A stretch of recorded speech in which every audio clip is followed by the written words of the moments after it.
everyone, my name is Lunita Brujita. Today we're going to look at an event coming up on August 22nd where Mars is going to be opposing Neptune in Virgo and Pisces, and let you know how that is going to affect your life. So on this channel we usually cover major astrological events every month, and we combine them with the Sabian symbols of astrology. If you don't know what those symbols are, just look below for a link where I have a video that explains what they are. And we take the Sabian symbols, the astrological event, and we make one combined energy. And then we do a card reading so you know how it's going to affect your life.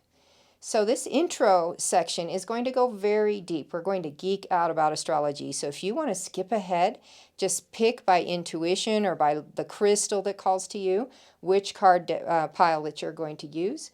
Go ahead and do that.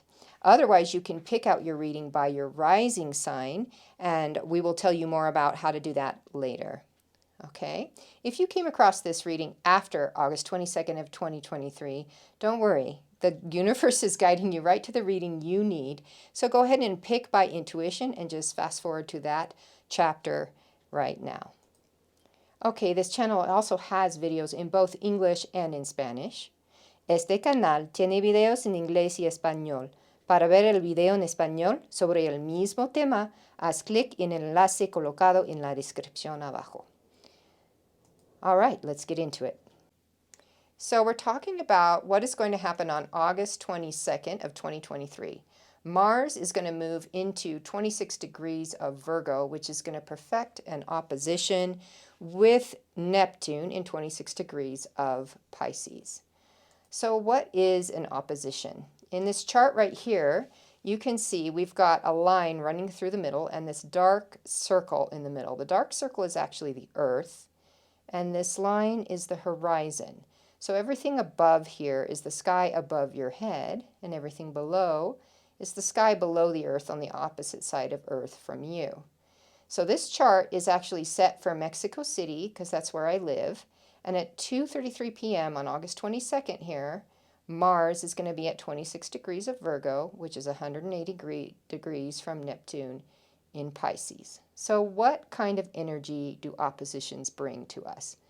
Well, they bring an energy that's sort of like a tug of war, but you are the rope. So we have Mars on one side of the rope, Neptune on the other, and they are yanking you, trying to get your attention, trying to have you use the energies they're providing and the advice they're providing to your life. So it can be a little bit of a hard thing to navigate, but let's explore what it's going to exactly mean. If Mars is sitting in Virgo, we need to know what kind of energies does the archetype of Virgo bring us, and what kind of energies do we find from the energies of Mars. So first let's go over Virgo. Virgo is known as the Virgin, and she's the teacher of manifesting pure intentions onto the earth plane. She cares very much that it's actually manifested into reality, the 3D earth. She's a mutable earth sign. So that means, mutable means that she's changing. If her strategy for manifestation isn't working, she will change. She has no problem. She's not married to one strategy. So she uses hard work, efficiency, optimization, and organization to get these things done. She's a very practical energy. And then if we look at the energies of Mars, who is our god of war, he's actually our teacher of manifesting desires with rapid and decisive action. He knows what he wants, so he uses the tools of skill, power, force, and passion to get things done. So with Mars and Virgo, we're combining these two things into one energy. We're getting things done in a way where we're optimizing everything. We're using force and passion, action. It's very rapid, but it's very practical also. All right, so if we're moving on from there, let's explore what it's going to be like to have Neptune in Pisces. And these two energies are very similar. Starting with Pisces, as an archetype, he is a teacher of manifesting dreams with an unshakable faith. He believes so much that it happens just because of his faith. So he is mutable water. He likes to expand into new and different dreams all the time. He's not stuck with one dream, so that's why he's a mutable energy. And he uses faith, limitlessness, expansion, and dedication to get things done. All right, and if we're going to look at Neptune on the other hand, Neptune, very similar, the god of the sea. He's our teacher of magic, myth, and mystery. He's the one who lifts up the veil to give us a peek what's on the other side. We have to figure out what that means, but he at least shows us the way to get to it. So he uses dreams, intuition, spirits, and illusions to get the job done. Works very well with Pisces. Okay, so those are our 4 energies that we're dealing with that are pulling us back and forth, but we do have to also cover that Neptune at this moment is retrograde. What is retrograde? That just means a planet appears to be moving backwards in the sky. From our position on Earth, from our perspective, it looks like it's moving backwards from west to east instead of east to west. What does that mean? It usually means the planet's going back over territory it already covered because something didn't get done that needed to be done. It needs to do like a little bit of a review or rehash of that subject. So the subject for Neptune is going to, of course, be more mysteries to reveal. We're uncovering, discovering, lifting, and clarifying territory we already went over. Okay, so now let's move on to the Sabian symbols. The Sabian symbol for 26 degrees of Virgo, where Mars is going to be sitting, is a boy with a censer. A censer is a beautiful instrument like this one that they use in a temple or a church, and it holds incense and sends up beautiful smells to the heavens. So this boy energy, Mars has this boy energy to him, this innocence and purity, but he has his passion and everything that makes Mars Mars, but he wants to connect with the divine using this censer, okay? So the Sabian symbol, on the other hand, for 26 degrees of Pisces is instead a spiritist phenomena, excuse me. So a spiritist is like a psychic, maybe someone who does a seance, someone who reads cards, like me, like a witch. And the phenomenon are those special or supernatural things that have a tendency to occur when we're doing our different rituals and ceremonies. So this is also very much in alignment with Piscean energy and Neptune energy. We're discovering the mysteries, the unseen things. Okay, so if we can combine all of this together, what do we get? When I asked Spirit to channel me and a vision of what that would mean, the vision I got was a full moon ceremony for the elevation of consciousness. So this ceremony, though, took place in front of the ocean. The warriors were the ones doing it, and there was fire involved. So we had all of these elements of everything that we're looking for, this drive to elevate the consciousness that the warrior, the Mars energy has, all this dreaming and intuition with Neptune and Pisces, all in one image. Okay, and so the message that the skies are giving us right now with this image of the full moon ceremony is answer the call within. Answer the call to go and seek out the divine within yourself. All right, everyone, now it comes to that moment where we choose your reading. You can either use your crystal intuition, whatever you want to do, that was calling to you at the beginning when you saw the different piles, or you can use your rising sign. Maybe you don't even know what your rising sign is. Your rising sign is the sign that was on the horizon about to rise up, just like the sun comes up in the morning, at the moment that you were born. And there's going to be a link in the description for a video where I explain your sun, moon, and rising sign and their significance, because a person is not just their sun sign personality, as you're usually led to believe. And that's why you can find horoscopes only based on the sun sign to be very inaccurate. Or you can find that the personalities that the different constellations sort of correspond to don't fit you at all. That's because you're not just your sun sign. So go down below if you want to find your rising sign. If you already know it, then just continue with me here. For reading number 1, we're going to do a reading for the Virgo and Pisces rising signs. Reading number 2 will affect Aquarius and Leo. Number 3, Cancer and Capricorn. 4, Sagittarius and Gemini. 5, Taurus and Scorpio. And 6, Aries and Libra. So why would the rising sign affect you in like pairs like this? How do I know which pairs to put together? I'll show you here as we go into the readings. So go ahead to your reading and I'll explain it there. All right, now we're at reading number 1. So for Virgo and Pisces rising, you see here that at the moment of your birth, you either had Virgo in house 1 or you had Pisces here. And if Mars is here and Neptune is here, or vice versa, they're affecting the same 2 houses. That's why I can group you guys as a pair, okay? So it's going to affect your houses of relationships. The first house is your relationship with yourself, your sense of yourself, the things that you, when you say, that's me, or I am, your ego, your identity. And the 7th house are your most important and intimate relationships. Either those friends you can call in the middle of the night, those people you're just inseparable from, or your romantic relationships. Hello, my reading number 1 people. So glad to have you with me. So the crystal that you chose is a lapis lazuli. I wanted to show you that a little bit more up close. Hopefully you can see all of the different variations in it. I'm going to let my dog in or he'll bark the whole time. Okay, I'm back. And I'll put your crystal over here, and then I want to pull this card. This was the card that's the main focus of your reading, so it's our theme. You can see that it says soul healing, which is just beautiful. It says align with your essence and see your true colors. And when I look at this card and I see this beautiful unicorn, it actually reminds me of sort of source energy, this super focused, attentive presence, this awareness, this consciousness. So the masculine divine type of energy. And our number here is 16 for those of you that love numerology. That reduces down to a 7, a perfecting. So this is going to be a reading about your soul healing. We'll put this up here to remind us of that. And our first deck, we're going to go into some discernment here. We're going to be doing the Muses deck first, it looks like.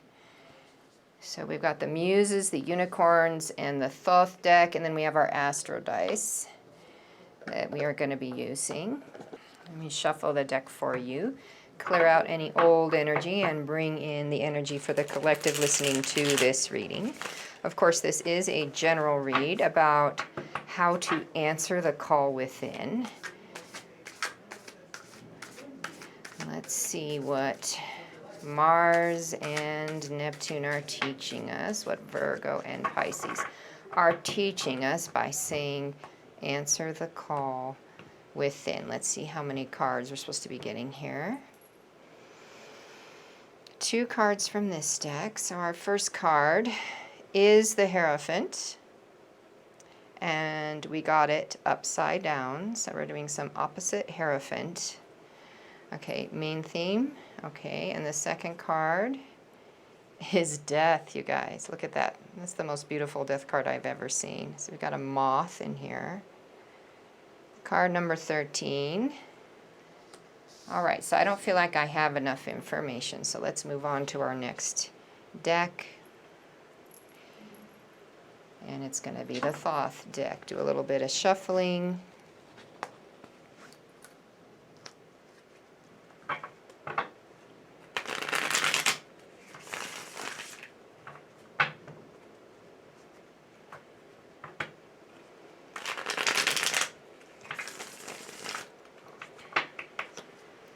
Soul healing that has to do with death, and the opposite of the Hierophant.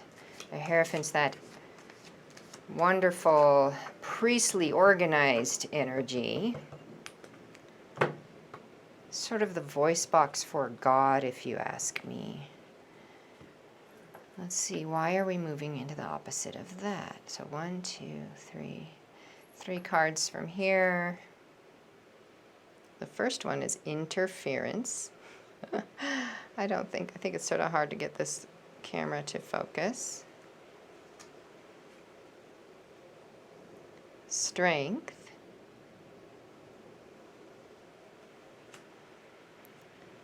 And then we have failure. So wow. Okay, so let me see if it's time to get more cards. I think so. I'm not feeling the download yet, so let's go into our third deck. All positive and beautiful things with the unicorns, of course.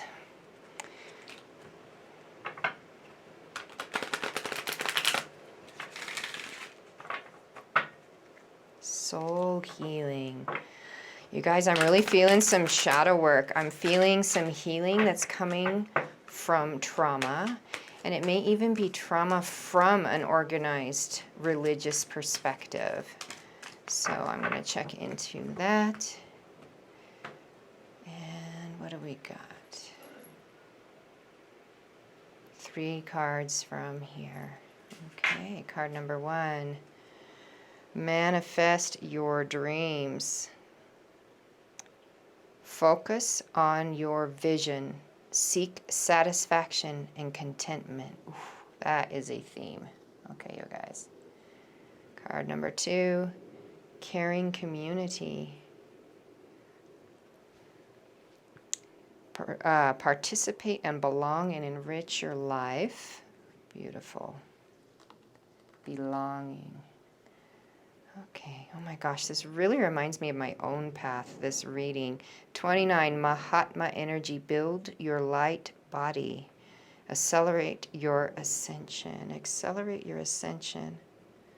Wow, you guys, I really think you're going to be going somewhere totally new for this reading. This is very much a spiritual reading, which it makes a lot of sense. I mean, it's answering a call within yourself. So what I'm getting here is you have been avoiding your trauma. You've been avoiding the shadow work, the hard stuff for quite a while now. And this opposition wants to come in and give you that last push and pull, like the tug of war I was talking about earlier, to get you to sort of break through, okay?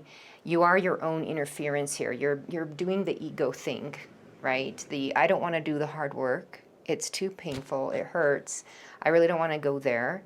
And that is exactly the kind of thing that they're asking you to move past. Look deeper, because they're saying you're strong. You guys, you have the strength it takes to do this kind of work. You're just not really interested in being in any discomfort or pain. And so you've been avoiding that for quite a while. But it's time. This is really going to help you to see that if it feels to you like a failure that you're not addressing this stuff. You know how much it's just pulling on your life, and it's heavy, and it's not really allowing you to move forward. And you're just ready to move forward. You're ready to be done with those feelings of interference, of failure. You're ready to reach in and just see how strong you are. And this is blocking you. The fact that you're not letting this die, you're not letting it die. Look at this. This may be a death card, but death always indicates that we're about to move in to a rebirth. Something new will be born. So things go away and end because it's time for something new to come in. So this is exactly what's happening here. And what are you going to get if you are willing to do this soul healing? They're promising you so much.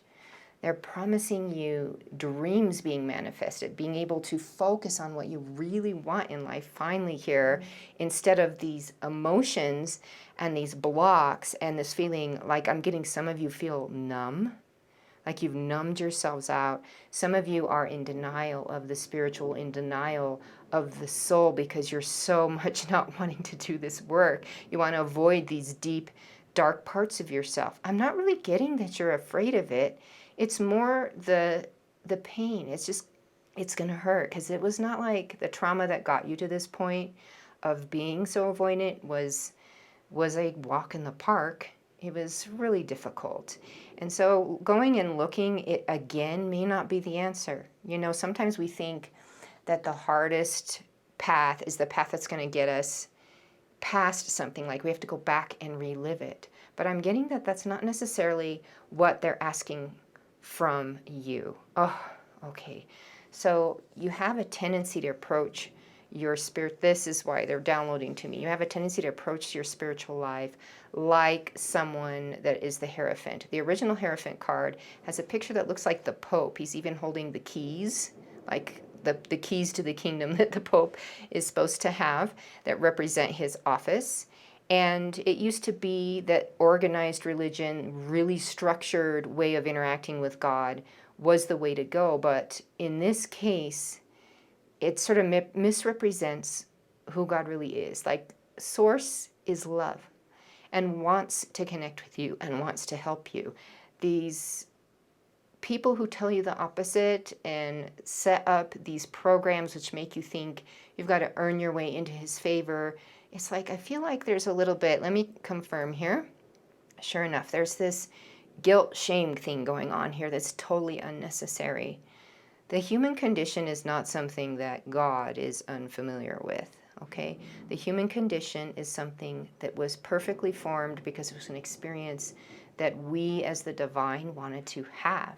So he understands where you're coming from. He understands what led you to do the things you did in the past. He understands what happened to you in the past and how hard it was. And you are not separate from this love, okay? Where you have to have a priest or somebody in between you and God. That's why this is reversed, okay? I love it that they have like, I interpreted this as a shark fin. I'm not sure. It might be a penguin or something. I interpreted it as a shark fin. And this you can think of as a setting sun, because they're telling me the time of humanity believing that separation from God is the norm, and that we've lost our place in the heart of God because we've sinned and we've fallen, all of this. That time, that sun is setting. We're all waking up to the fact that we are the divine and we're connected to that love of God. We don't need this structure anymore, okay? So, caring community. Okay, tell me more about this. Do we need to do the astro dice for this one? All right, so I want to know why you got the caring community card, but I do believe they're starting to tell me a little bit already that with this hard work that this opposition is encouraging you to do, that having a community that's supporting you is super, super important. And it's another 7 here. I wonder how many 7s you ended up with. Look at that. So we got a 7 here as well. We got the 7 and 8 and the 9. Isn't that cool? All right, so we're going to look at your astro dice now. Okay, let's see how many times we're going to roll these, and if we're going to roll all of them. We're going to roll them 3 times. Let's get some more information about your caring community and building your light body and manifesting your dreams. Okay. 11th house, that's definitely community. 11th house is the house of friends and groups that you have a synergistic magic with. And Saturn. Saturn is the planet of discipline and boundaries and structure and just the hard, learning the hard stuff, going step by step, diligent work. And then we've got Capricorn. Oh my gosh. Capricorn is a very similar energy. I call Capricorn like the CEO energy because Capricorns have a lot of motivation to have success in the world, but they want success in the way that they view success to be. So it may be that there's other planets that indicate for that Capricorn success means something totally different than worldly CEO success. But for Capricorns that have a lot of earth energy in their chart, they're going to end up climbing the ladder and being the big boss and making the big money. Okay, so having this Saturn in Capricorn, the drive for success, the willingness to do hard work, to take it one step at a time, to have self-discipline associated with your group. This is what I'm thinking they're telling me. They're telling me this caring community holds you accountable. Like whoever you're picking, pick people who are going to hold you accountable. You really want to do this work, but because your ego is so avoidant of it, your ego's saying, oh, that doesn't sound like a good plan, I'm scared. You're going to need those people around you who hold you to the work, who encourage you, who uplift you, who tell you the truth. They're telling me pick honest people, honest, authentic people who are doing the work themselves. People you've seen go ahead of you, but also people who are going alongside of you, right? People who want to do this work. So finding some way to do this work. So I'd like a little bit more information about how you want them to do this work, Spirit. So let's look into that. How do they want you to do this work? Because there's so many options here. Okay. South Node. South Node is the energy of problems and karma and things that you brought along from past lives that you decided this life you were going to take care of it. You are going to dissolve it away. So this tells me these problems you have may not even be from this lifetime. And then we got the number 6, the 6th house, which is the problem-solving house. How do you solve problems? And I'm going to ask if that has to do with your health. And we got Capricorn again, you guys. Capricorn. I feel like this particular this transit, this opposition is really going to give you a drive to move up the mountain. And this is the spiritual mountain. This is like going up to the enlightenment part of the mountain. And the freedom, they're telling me the freedom you're going to feel when you get there. Whew. There's nothing better than a soul who is healed and whole. I mean, that's the life. That is the happy and fulfilled life right there. Okay, so you brought things from your past life. So I'm thinking past life hypnosis therapy, going to ayahuasca and exploring your past lives. I do sessions that are past life regressions if you're interested in doing something online with me, and I know that there's a lot of other practitioners that do that. So keep in mind that we're not just dealing with things from the trauma of your past in this lifetime. And they're giving me that you even feel that. Like you feel like I didn't have the right trauma to feel as I feel. Sometimes I feel things and where the heck are they coming from? And why is it weighing me down? And also this thing with certain things in life trigger you, that you are like, why am I triggered by that? There just doesn't seem to be a reason. You're trying to come up and none of it feels like satisfying reason. They're saying it's because you brought stuff along that you knew this lifetime you could clear it up. You really wanted, and here's where this comes in. You really wanted to build your light body. Your light body is that 5th dimensional body. Well, what's the 5th dimension? It's the dimension of unity consciousness and unconditional love. That's all that dimensions mean. They're a vibration. So it's this very high vibration is beautiful, divine. It's just amazing vibration where everyone belongs and you understand to the core of who you are that you are part of a whole, that all of us are one, right? So this light body wants to be activated within you, and you want to accelerate this ascension. You want to get past all this nonsense you've been dealing with. You're ready to have a happy and fulfilled life and to live in that state of bliss and contentment and alignment with everything. So you brought this stuff along so it wouldn't hold you back. You brought it to this life to work on it. All right, let's get a little more information from one more roll of the Astro Dice. We got 6th house again. Okay. It's not a health thing. They're bringing 6th house up again, so what I want to know is if it has to do with your health. They're saying it's not that there's a health scare going on or something. For anybody in the group? No, it's not. This is not really what it's about, but they are saying your body is responding to the fact that you have emotional trauma you're not dealing with. These shadows and skeletons in your closet, your body is like, okay, enough is enough. I'm not going to cooperate with you. So it's giving you, psychosomatic symptoms. Maybe you're really tired a lot. It could be that you're really tired. It could be that you have anxiety or trouble sleeping, loss of appetite, or they're saying loss of appetite much more likely with this group than overeating. But you're doing things with the body to try and compensate with this energy, and your body's sick of that. It wants you to please move into something more balanced, which is why I think we got ourselves a Libra here. This is a Libra on the dice, and then we have the North Node. So you guys got both the nodes. Okay, so Libra is the house of bringing emotional and mental balance. Like it's using the mind as a tool instead of the mind being your main sense of identity. You use it as a tool. A tool for what? To bring balance, happiness, peace to the heart. So it's putting the heart in the central place and using the mind to bring life into balance. So it's what your heart really needs and wants. Okay, so they're saying that these issues you're having with the body will just dissolve away when you start to address what is going on in the spirit and in the soul. They're showing me yoga would be a really good idea. Long walks, long pleasant walks would be a good idea. Eating food that feels nourishing. So they're saying that is one way to say, I love you, body. I'm taking care of you through this process. But the most important thing is to get to the bottom of why you have these issues, to really, so that your sense of identity is no longer hooked to it, so that your sense of self is no longer hooked to it, and so it's not bothering your most important relationships anymore.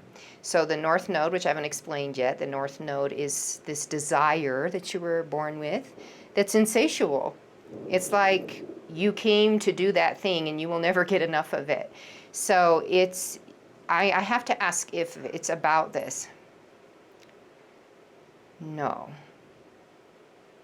But it is why you feel dissatisfied, because the insatiable desire, you didn't really come to do trauma work as your insatiable desire, like I need to get to the bottom of this, but you came to ascend, okay?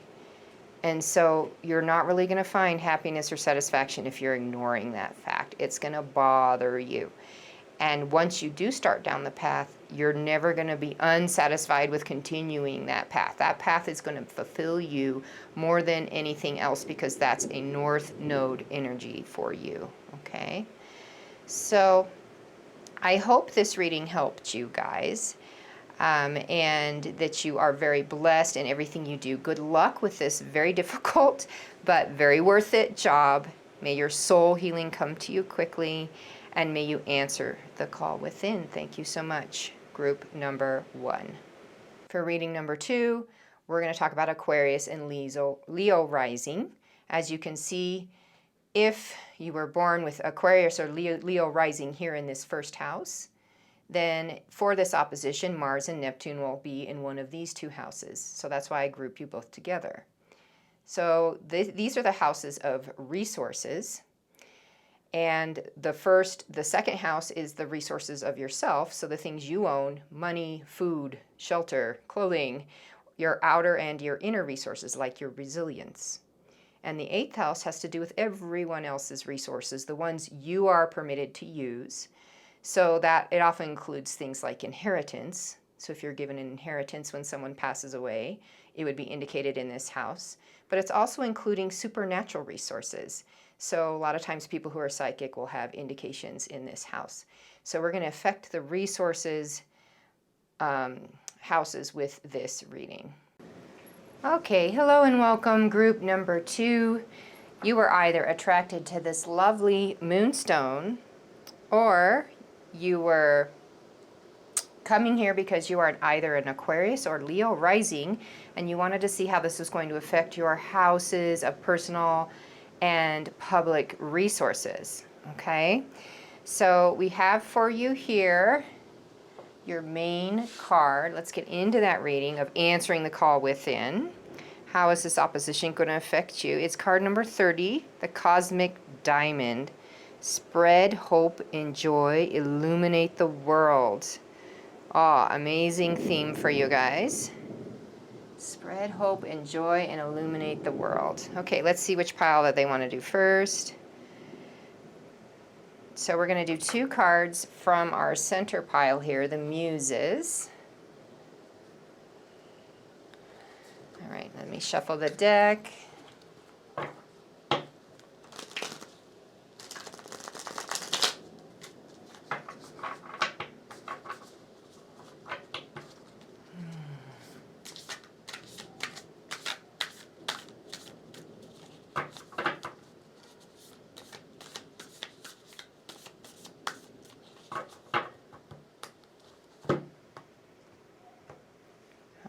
Here's our 2 cards from our first deck. We have the 5 of inspiration upside down. I think that this is this deck's version of the 5 of wands. So it came to us upside down. We see lots of women looking at their reflection in order to see inspiration. So 5 of wands is usually an energy of a difficult, like you have the upper hand, but you feel sort of attacked from all angles and you're having to stand your ground type of thing. So, oh, actually that's incorrect. 5 of wands is sort of like a battle. I remember it's those 5 guys on the field whacking at each other with sticks. So you got that reversed. That's pretty good, but let's see what we got else here. We got another upside down.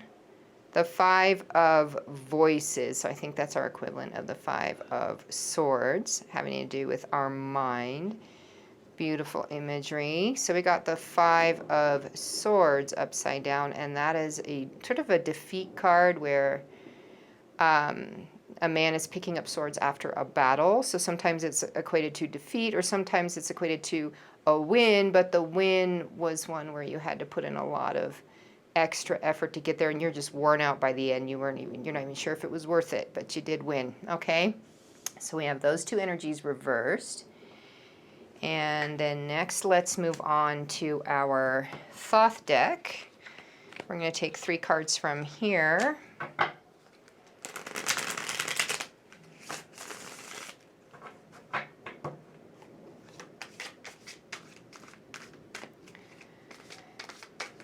Getting information for how you're going to become the cosmic diamond. Oh my gosh. Ooh, that one wanted to come out, so we will keep it. All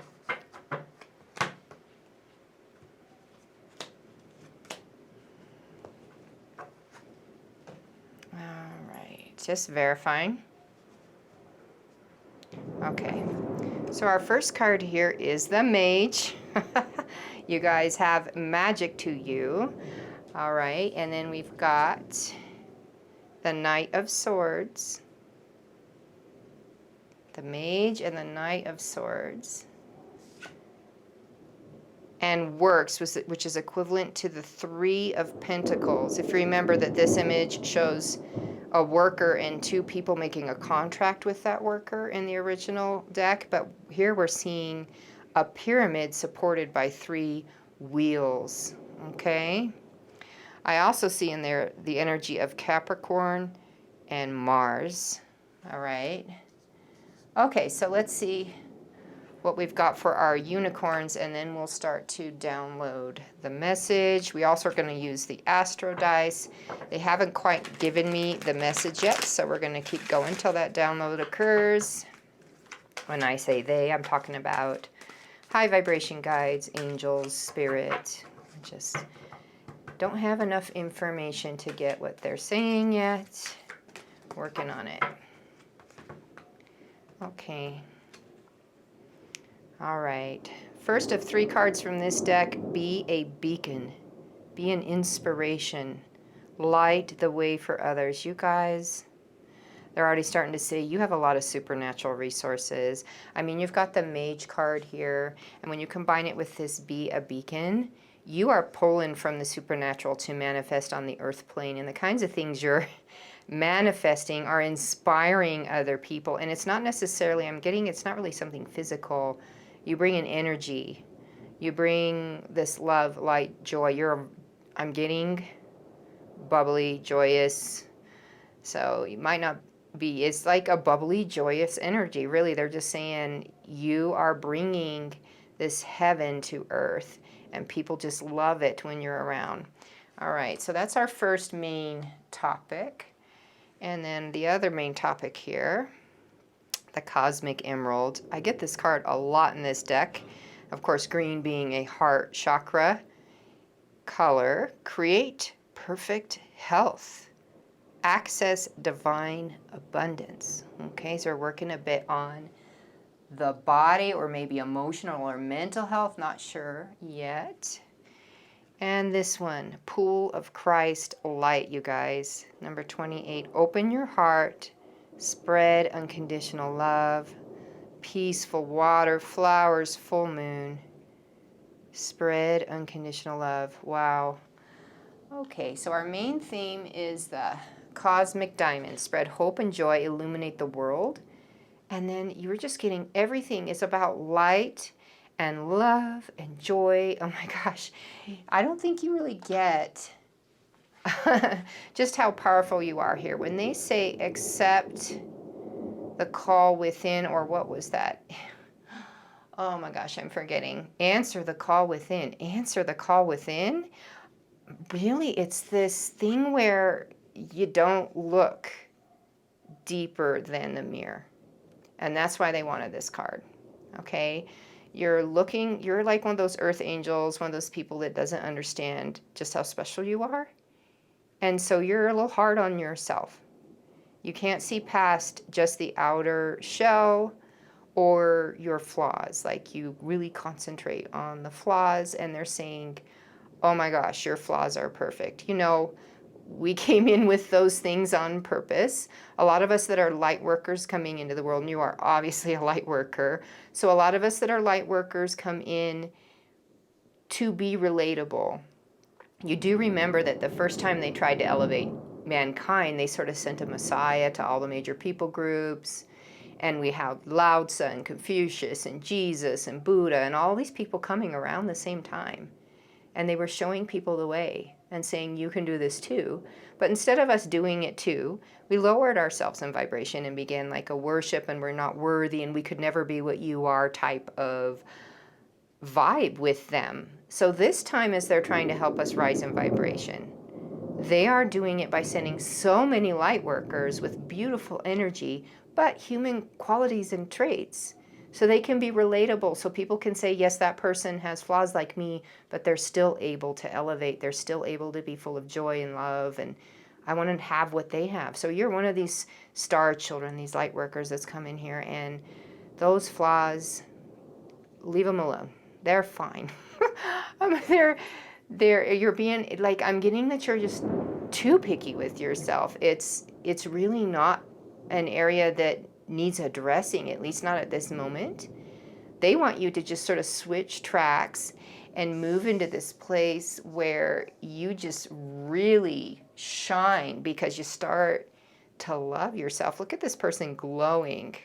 You got rainbows and everything because they're shining from within. There's a light coming from their crown and their heart. They're shining from within because they're so sure of who they really are. When you discover who you really are, that divinity within you, that star, that shining star, that big love, and you start to apply it to your own self and really love yourself, you're going to become that diamond. That's why they're talking about a diamond, right? A diamond is created under pressure. They're saying that you're ready to become this diamond and just shine. That the previous pressure you gave yourself, the previous pressure that life gave you, has kept you super humble, has kept you super pure. And so you're just this diamond now. Just diamond in the rough is what they're telling me, okay? So this particular opposition, where it's a very spiritual opposition, they're really calling us to look deep. And in your case, it's to look past all these things that bother you about yourself, to not listen to that egoic voice anymore. Oh my gosh, they gave it to me, right? I mean, think about that. The voice. The 5 of voices, the battle with your own inner self and all those voices. To look past that. Okay, they want me to tell you about how to have a firm foundation in your true self, because your true self adores you, right? Your true self loves who you are, but your ego is always like competing for your attention and telling you negative things, right? So how do you find your true self? You're going to look at that voice within yourself, which is 4 things: curious, caring, capable, and courageous. There's a place within that has these qualities. And whenever your ego says something not so nice, your monkey mind starts going, you're going to say, what does that part of me who is curious, capable, caring, and courageous say about this?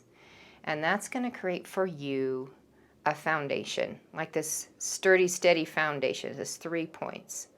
A foundation with which you can build, okay? Get to the top, Capricorn, get to the top of the mountain, have that passion, and then you're going to start to feel unleashed, because you're going to realize, oh, that was just a bunch of bullshit. Anyway, I was making that stuff up. It was all in my head, right?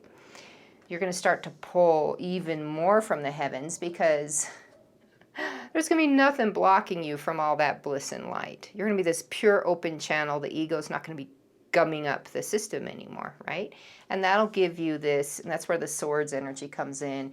It's going to give you this energy to move forward. I mean, the Knight of Swords is charging into battle charging in to do the good work, and you like a knight in shining armor that's here to help elevate the world. You'll be charging in and doing your work with so much gusto, okay? Also, this business with the health, they're saying these voices inside that you allow to, you identify with them. You think they're you.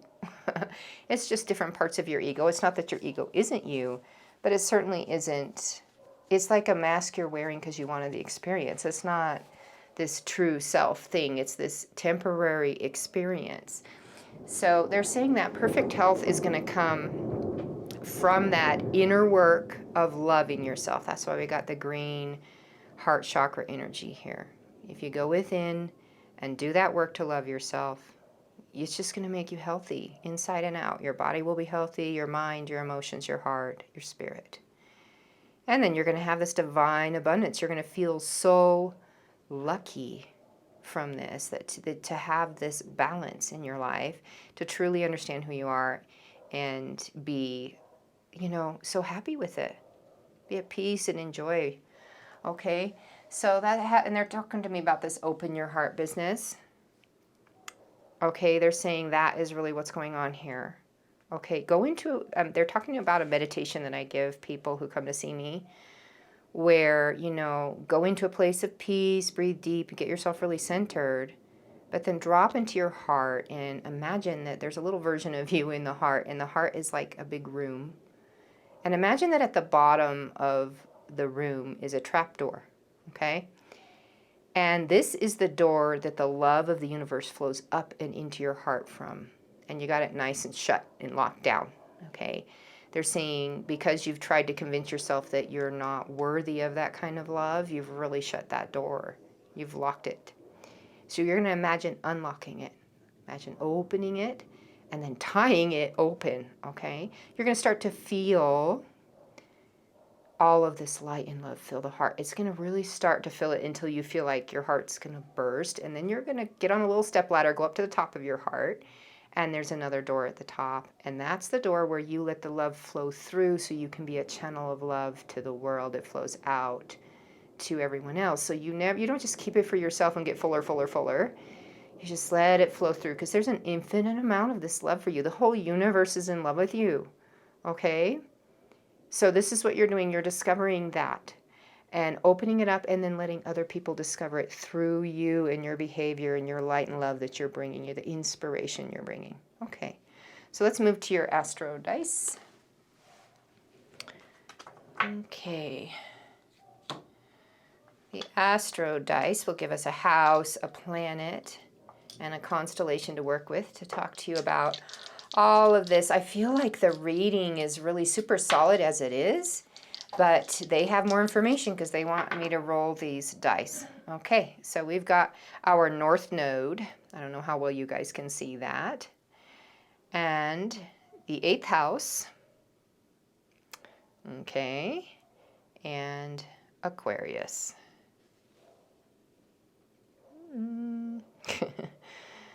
All right, so the North Node talks about things that you desire to do ceaselessly. Like you came in with North Node energy, and whatever topic this is about, you never tire of the topic.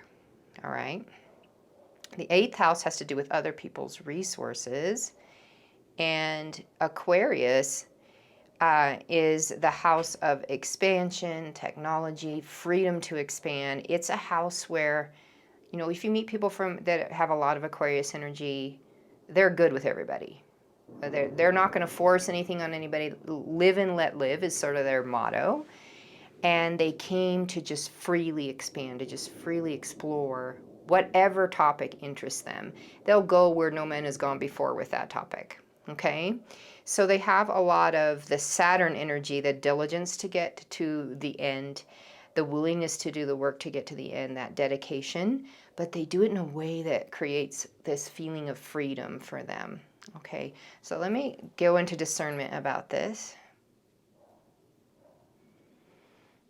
Okay, so really they're telling you that the thing you desire most to do in this world, the thing you desire most to accomplish is to get in contact with those heavenly places, the heavenly outer resources. Okay, so the supernatural.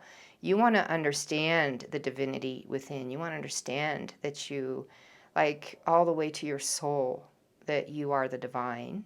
You want to be in contact with the divine. You want your angels around you. You want your guides with you. And you want to really know they're there. You want them to come through for you. Okay? You want to expand in this way. You want the freedom to expand. You're willing to do the work to get to this place. So I'm going to look at that a little bit more. So this is like light worker stuff. They're saying that you're very much interested in energy healing, working with other people to move past their blocks, providing experiences to other people in groups, unlocking the heart, unlocking the light and love in other people. So since you do this for yourself, you're going to sort of keep on doing it and inspiring other people to do it as well. All right. All right, so let's roll again.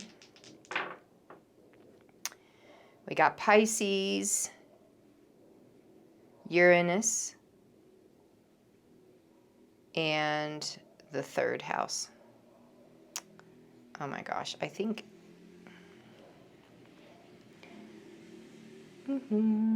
it is really hard to see these dice, huh? Maybe just give up. All right, so Pisces, dreams and great faith that your dreams will come true. Uranus, sudden change and rebellion against what was. And third house, what is familiar? Oh my gosh, I think I know what they're doing. Reimagine the familiar for you. Oh my gosh. Okay, so how do you want them to reimagine this familiar?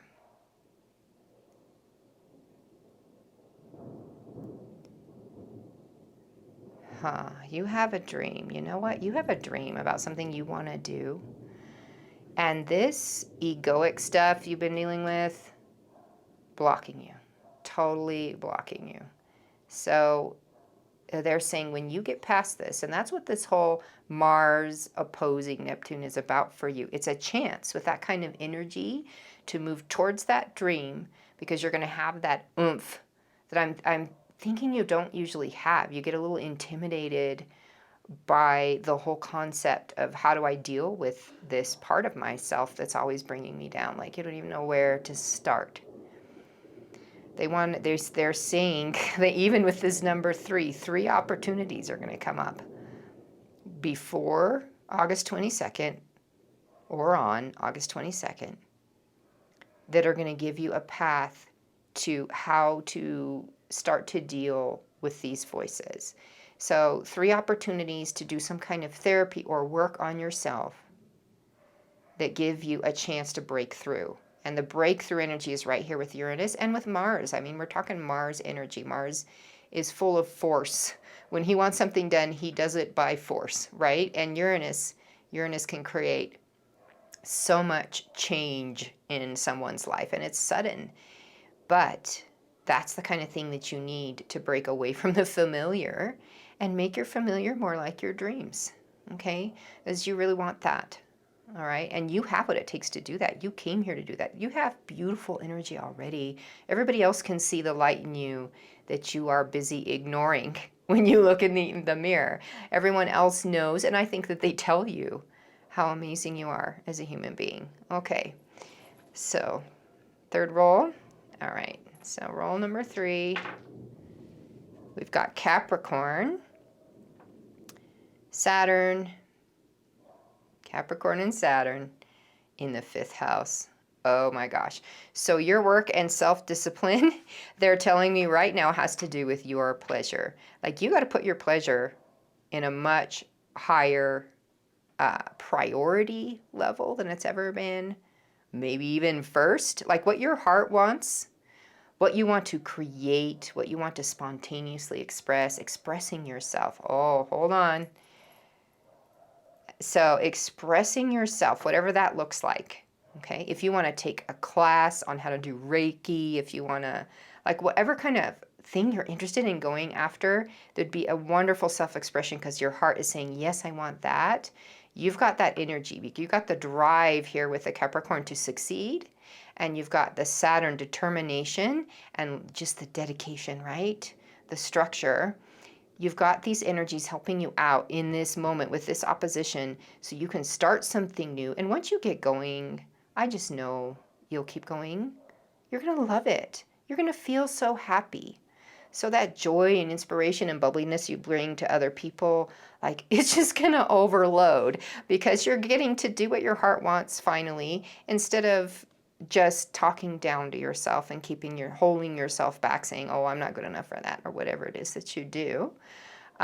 So really they're just going to bring upheaval and change for the better into your life so that your new familiar becomes this place that's just sparkly like a diamond, just like you are, okay? So I really hope that helped you a lot, pile number 2. Enjoy your opposition of Mars and Neptune, and I will see you at the next reading. For reading number 3, these are for my Capricorn and Cancer rising people. As you can see, if you had Capricorn or Cancer in your first house, which is right here when you were born, that means that Mars and Neptune for this opposition will be hitting your 3rd or your 9th house. That's how come I can group you both together, okay? So the 3rd and the 9th houses are the houses of knowledge. And when it comes to the 3rd house, it's what you already know, the very known things in your life, like your routines, the people that you see every day, the places that are super familiar to you. In the 9th house, it's what you don't know yet or what you're working on knowing. So higher learning, spirituality, developing yourself in some way, traveling to a place you've never been to before. Welcome, pile number 3. You are at this reading because you liked our little tiger's eye here. Super beautiful. Or because you are a Capricorn or Cancer rising and you want to know how the reading is going to affect, how this opposition between Mars and Neptune is going to affect your 3rd and 9th house. So let's look at your main theme of the reading, enlightenment. So we're getting a lot of these spiritual themes with such a message of answer the call within. So this is just like those first 2 readings, super spiritual. So look from the highest perspective, it says. See the divine in everyone. Oh, wow, you guys, you're discovering the divine everywhere. I can already feel it. Okay, so this is going to be awesome for you. We're going to start with 2 cards from our Muse deck. Let me shuffle here to get the energy nice and clear and aligned with group number 3.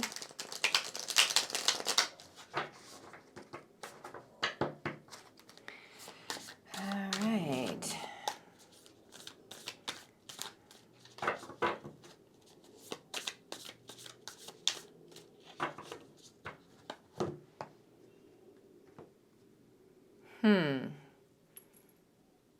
It's this one. Okay. The Ace of Emotions, which is sort of like the Ace of Cups, but upside down. You guys, they're already telling me the message. People have been annoying you. They've really been annoying you. It's been hard to deal with people, and so you're not seeing the grace and the divinity present in them, and it's really hard to see past egoic behavior. Yeah, I totally get you. All right, next. The Empress upside down. So the Empress being generosity and abundance and creativity, things like this, all upside down. I think this is really stopping you up. Like you're a little, I'm going to ask if it's someone specific, but you're a little getting obsessed with these problems in the world. It's not really specific. It's like you're seeing all the crap. And that's where your focus is right now. And that isn't doing you any good. So we got to shake things up for you. Let's look at your 3 Thoth deck cards.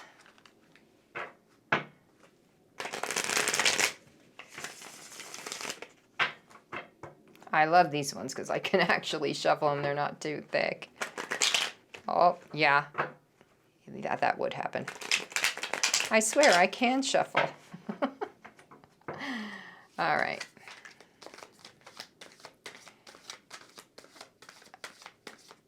Ah, beautiful. Perfect. Feeling really good about this. All right. Card number 1, swiftness. No clue what they mean by that yet. The Fool. Okay, new beginning. Whew. I'm thinking this is the energy that Mars is going to contribute to this. And then we've got Ace of Cups right side up. So they're guiding you from a place of, oh, I can't take this anymore. I don't have any grace to give anybody else anymore. I'm just done, to a place, to a new beginning, where you're going to be suddenly blessed by those around you. Very, very cool. I think you're going to enjoy that view of life a lot more. Let's check out your unicorn cards. These ones are always super happy, of course. How can you make an unhappy card with unicorns in it?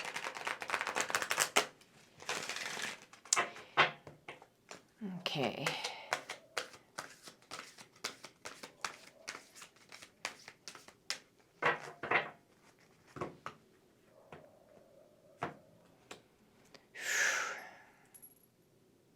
Top ones again. 22, manifest your dreams. Ha! I think reading number 1 got this card. Focus on your vision and seek satisfaction and contentment. You guys, you have not been putting your heart first. But I'm getting that you really don't know what exactly would make your heart content. So we're going to need a little bit more information. Yeah, okay. They want me to cut the cards again.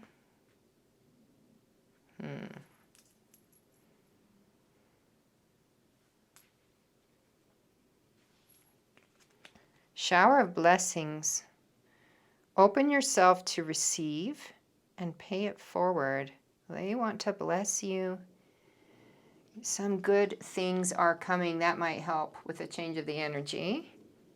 And then oneness. Yay. Love this stuff. Look for the common humanity. The same message again. Invoke Lemurian light. So Lemurians, they were part of a very ancient civilization, prehistory stuff. And they're a very enlightened group of humans who were one with nature. Okay, so Lemurian light is going to be going back to that part of humanity that feels like druidic or super in tune with nature and the seasons and the cycles. And I'm getting that you really like the idea of that. I feel like such a thing would bring you ease. So Mother Nature needs to be part of this new change that you're undertaking here. Okay, so they have more to say through the astral dice, but I don't have anything right now from what we've seen so far. So let's move to the astral dice. 7th house, house of intimate relationships, especially romantic ones. Saturn and Leo. Okay. Yeah, you've been struggling with this. You've been struggling to find Mr. or Mrs. Right, and this is driving you nuts. Like, you feel like you're using this Saturn. You've been at it for a while, dedicated to it, and it's just like, I cannot find this person. They are not happening. When does this happen, right? And then you've got this Leo energy, because Leo is the center stage energy. You've put this center stage in your life. And really, the people that you're going on dates with are disappointing you.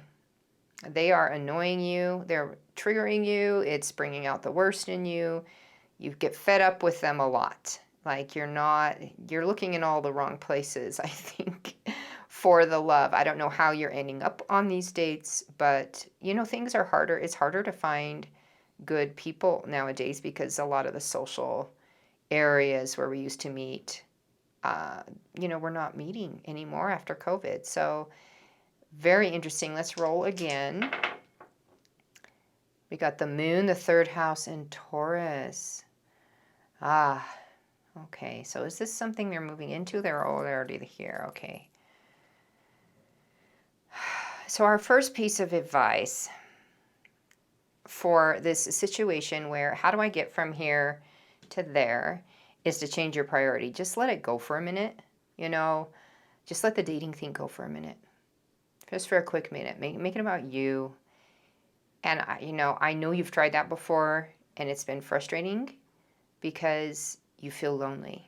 But we're going to make it about making heaven on earth for you in every way but that way. Because if we can change your vibration, you're going to attract somebody that is a match for what you're really wanting. And really all this dating stuff has done is lower your vibration. You're getting so much of the negative crap from the world that is bringing you down. And in a place of a down vibration, are you really going to attract the right person for you? You're going to attract more of the same crap, right? So if we're going to shower the blessings on you and make you feel super good, because we got moon energy, which is about emotions and moving with your emotions, the cycles, and femininity and mothering and caring. And in this case, I feel like discovering that magic of caring for yourself. And the problem with telling you this is it sounds cliche, and I have a feeling you are the type of person that's going to be like, that doesn't work for me. Like, I've already tried all that shit. Okay, it just doesn't work for me. So I'm going to get some more advice on how you can do this differently. But Taurus is bringing heaven to earth energy. Taurus works because they love work. They play because they love play. I mean, they just super enjoy the earth experience. And they get stuck in their ways. Oh, here's the message. They get stuck in their ways because they get attached to how happy the life they've created makes them, how happy and familiar, the things that are familiar and known to you, like your neighborhood, your place, your places you always are, the people you always see, that's third house energy. So you've made this, you're stuck in the familiar and you don't want to move. And even though the familiar is an unhappy place for you, I'm getting you're going to have to do some real shakeup to move. You're going to have to try something new. That's why we got this Fool card here, because he is about a new beginning. He's about we need to take swift action and move somewhere completely different. Just make a brand new goal, you guys. Do something so strange and out of the ordinary that you've never tried before, maybe something you've always wanted to try, and shake up your normal. What does that mean, shake up your normal? I'm getting for some people it might be change the house you live in. Like maybe you always wanted to be in a different part of town that you really like, or it's not really change your job. They're not saying yes to that, but that changing your house is really standing out. Going and doing some kind of vacation somewhere you always dreamed of doing,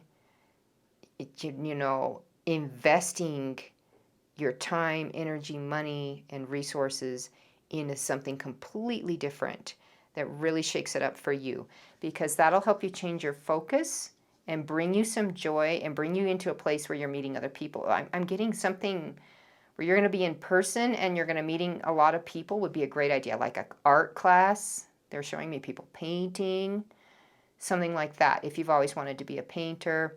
Now, this is a general read, so I'm saying really specific stuff, but just reach in and go, what have I always wanted to do that I just have never gotten around to it?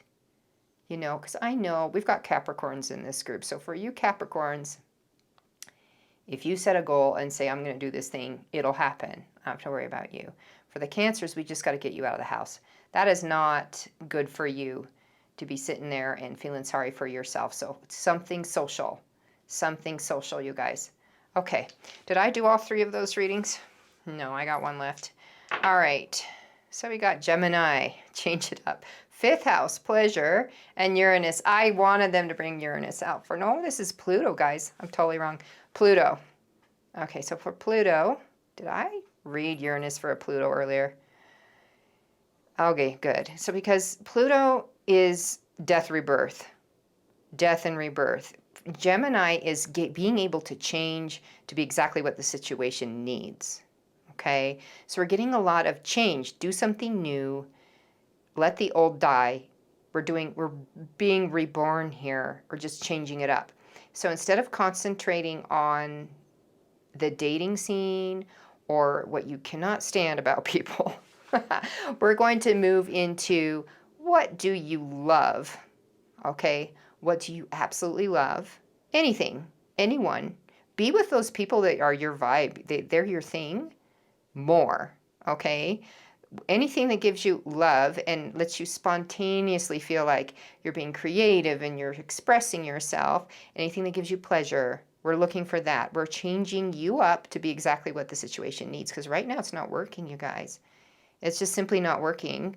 So this Mars and Neptune thing, this answer the call within, it's really for your heart. You guys are not listening. You're just allowing the misery to continue and doing that thing that Einstein calls insanity. I'm just going to keep doing the same thing over and over until it works, even though every other time it doesn't work. Don't keep doing the same thing that doesn't work over and over. It doesn't work. Something completely new. And I'm getting that they're going to give you ideas on that. Yes. Up to or including August 22nd, when this opposition takes place, they're going to be giving you ideas. So be on the lookout. Don't be in your little cloud. Sort of, this is like the Eeyore cloud. This is the nobody likes me, everybody hates me, I'll just go eat worms cloud. Don't be there because you won't be able to see the opportunities flying by. All right? Listen to the heart. It's a call within. So whatever the heart wants, we're going to go after something new and different that you're just like, I've always wanted to do that. Okay? All right, so that's your message for how you're going to take your next step to enlightenment here and get a higher perspective on life and see the divine in everyone. This is what you need, that change of perspective on other people and on life. Okay? Excellent. So enjoy the opposition, you guys, and be blessed. Take care. We'll see you in the next reading. For my Sagittarius and Gemini rising people, this particular opposition is going to affect your houses of reputation. If you were born with Sagittarius or Gemini right here in this first house, that means that when this opposition takes place, Mars or Neptune are going to be in either one of these two houses. That's why I can group you together. Okay?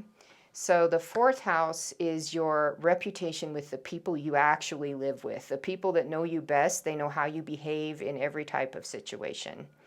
And your 10th house is your public life. So how you're known to the world, which might not be accurate to who you really are, but the image you have, the influence you have, and it usually has to do with your career.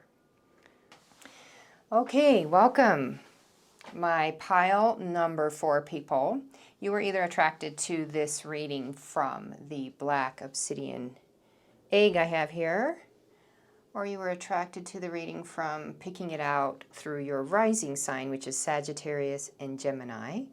So this is going to be affecting your 4th and 10th house, answering the call within. So let's start with your main theme card.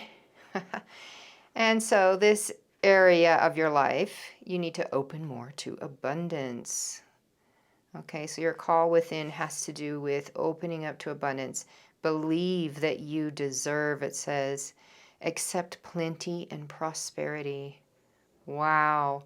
So since this has to do with your reputation in the world and your reputation with the people in your home, I'm thinking this is relationship and career prosperity. What do you guys think? I'm putting this up here. Let's see if I'm right.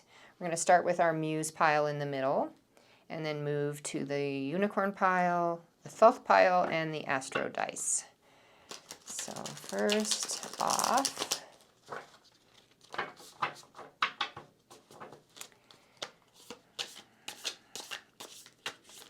let's see here, answering the call within, Neptune and Mars in opposition. What do we got? Card number 1. The 6 of emotions. So the 6 of cups. Looks like she's holding a tire. And looking closer here, the little guy inside, guy, girl, not sure, is balancing or has Saturn just above their right hand, and they're on a suitcase with a little tiny, is that a plane? Yeah, it's like a little wooden plane, old-fashioned toy. Okay, so the Six of Emotions usually has to do with childhood memory, so I'm really thinking that that's what this is concerning. Childhood memories. You probably got some programming. All right, guys, I think it's this one on the right. This one on the left. All right, yeah, it really wanted to come out. The Eight of Voices, like the Eight of Swords. If you remember that card, it's a card about feeling stuck. Okay, so this is a card about feeling stuck, but it's upside down. So we're trying to reverse being stuck in our childhood and the programming we receive from childhood. Yeah, really, your abundance issues come from that. Your belief that the things that hold you back in career, this is more about career, you guys, than anything else. And thinking you deserve more money, right?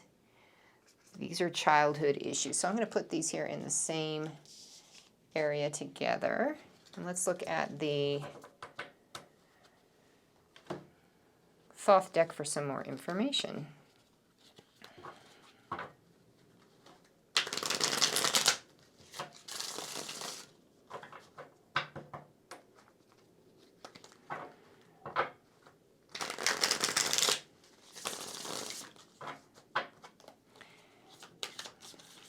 Oof, so we got one flying out. Sometimes these Thoth ones are super enthusiastic. Give me that card off the floor. Okay. They want me to take from the bottom. Alrighty. The Hierophant. Okay. We got this one in the first reading and it meant something very specific, so I'm going to get more information before I interpret that here. Oh, you guys, this one says cruelty. The Nine of Swords, that's usually associated with anxiety in the original tarot, but this one says cruelty, and look at all these swords dripping blood. It's very, very negative here. And then we got the Works card upside down. This is the Three of Pentacles upside down. So we're getting more information. I feel we're getting more information about why you think you cannot have money. Let me see if I'm getting the right message. You think money's bad. You think, like, you've been taught when you were young, you've been taught, it may have been in a religious context, but somebody you grew up with taught you money is the root of all evil. You know that lovely saying, money is the root of all evil? And I feel like you don't want to be involved with evil for sure. That is not, like, I even feel like that's why this is black, you know, how people associate evil with the dark, right? I feel like you're ready to get beyond this belief system here and to break away from it, because this is a contract card in the original deck. And this one, it says works, and it's like, it doesn't work anymore. So this is upside down. It's not working. This contract isn't working. We need to break away from whatever it was that taught you this. I'm going to see if this is past life or childhood, because this could be past life. This is a childhood thing. Like, you really associate with money, like with greed, with lust for power, with corrupting people. And you probably have really good reasons for that. I would not be surprised, but it's not money that corrupts people. It's people who already have it in them to be corrupt. Money just facilitates that, right? Okay, it tempts them into that. But I don't think that's who you are. You just aren't. Because this abundance that they're talking about here is going to be beautiful.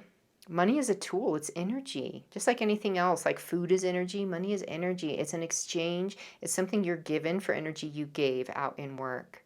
So if you're holding yourself back from how much you really are worth when it comes to how much you charge for whatever service you do, whatever product you make, that is stemmed from this voice from your childhood that is pretty sure that if you get too much money, some bad's going to happen. You're just not going to be pure anymore. I'm sorry, but that's not even what's going on. Okay, so let's shuffle this deck here, the magical unicorns, and get you 3 more cards so we can really understand better what they're talking about. The 3 themes. Okay. I don't know why they're having me pull themes last. Usually they don't do that. They don't like either of these. I think it's the bottom of the pile again. Okay. Okay, so cocoon of white light.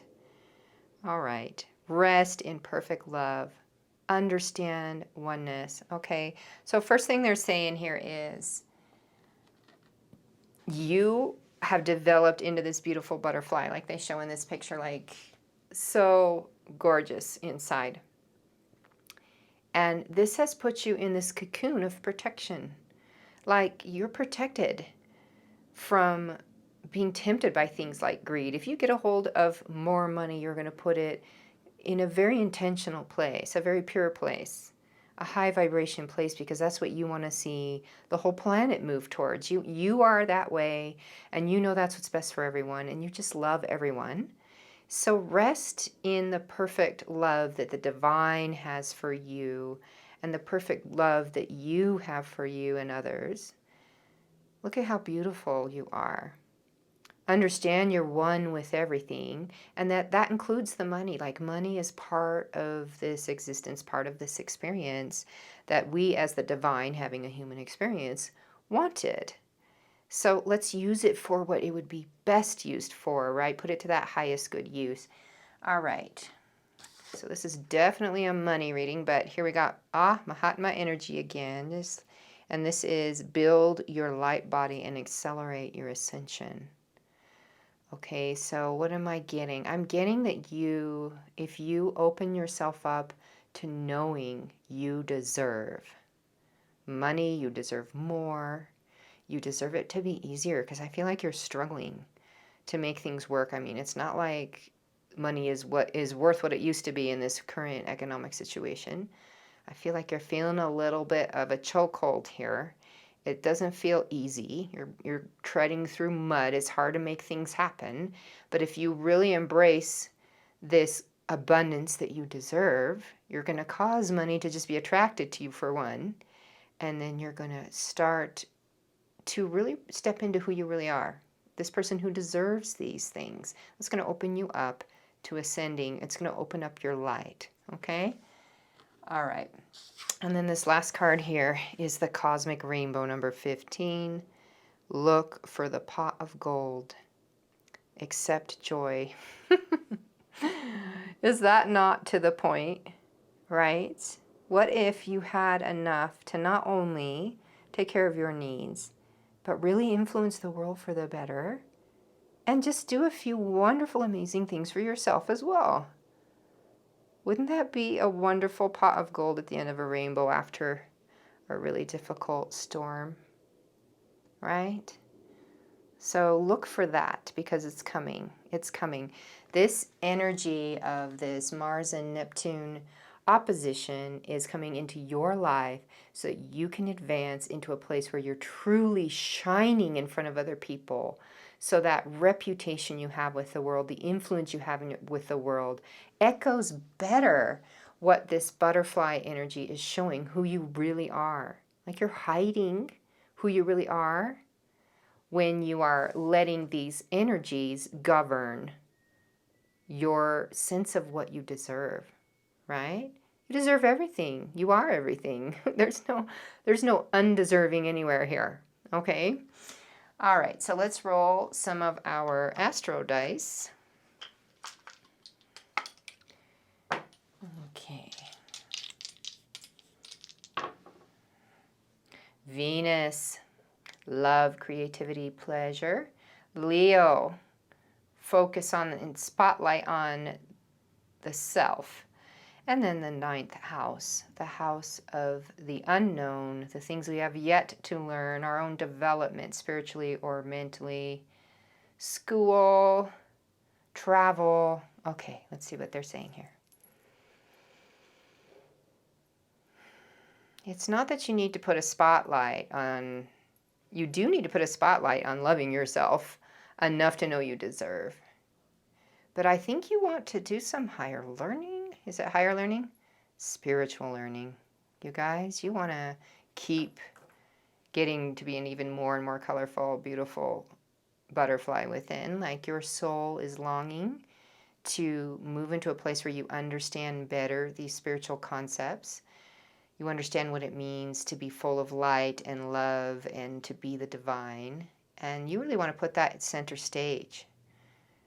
All right, so this is not only a call to just deserving and knowing you deserve, but it's a call to moving into this place where you feel abundant in your soul. Okay, so this is definitely a new turn in the reading. Felt very much focused on just the material world for that first half, but this is different, you guys. This is why they gave you this light body stuff, because like I said to the prior reading, the 5th dimension, all the dimensions are levels of vibration, and the 5th dimension is that vibration of unity, consciousness, okay? It's that vibration of unconditional love, okay? You're super interested in being there. You're super interested in living there and that being who you are. And that's why they're saying build your light body, because your light body is your 5th dimensional body. It's that body of light and love. Okay, it may not be visible, spiritual body, but it's definitely there. And when you meet people who have it open, they just bring this energy that's so wonderful, you know? So they're saying that you don't really feel like you have that energy yet, and you want to discover how to get it.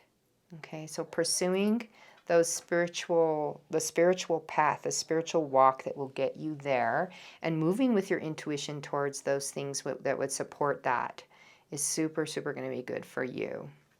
Okay, let's roll one more time. Gemini, being able to change for the situation and become what you need to become to succeed. 5th house, the house of pleasure, so another Venetian energy, and Neptune. There's our planet that's going to go into opposition on August 22nd. Neptune himself has arrived. So you want to switch up how you've been, what you've been concentrating on, what you've been putting center stage, so you can find your heart's desire. When you believe that's going to be where the spirits reside, okay? It's going to be in the spiritual realm. It's going to be in those higher dimensions. We're talking angels. We're talking the goddess. We're talking the origin, the source of everything. We're talking divine love, right? Christ consciousness. These kinds of energies, they're mysteries to you, and you don't know how to open them up within, but you are willing to do the change it takes, because you know your heart will be happiest there, okay? That's where your greatest joy is going to be found. And then one more roll. 7th house, Mars. Okay, what is this stuff? And Virgo, hold on. We're totally switching energies. This is career stuff again.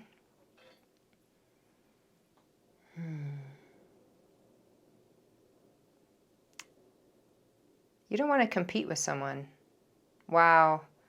Okay, so there's somebody in your life who you feel like if you shine too bright, that is going to obscure their light. Okay? That it's going to be challenging to them, or they won't like it. Let me see if that's true. It isn't. You know, it's going to call them to something greater too. So if you really start to shine in all these different ways we've been talking about, you start to shine, they're going to be called to something greater too. Like they have, you know how they call Virgo, this is Virgo, you know they call her the Virgin.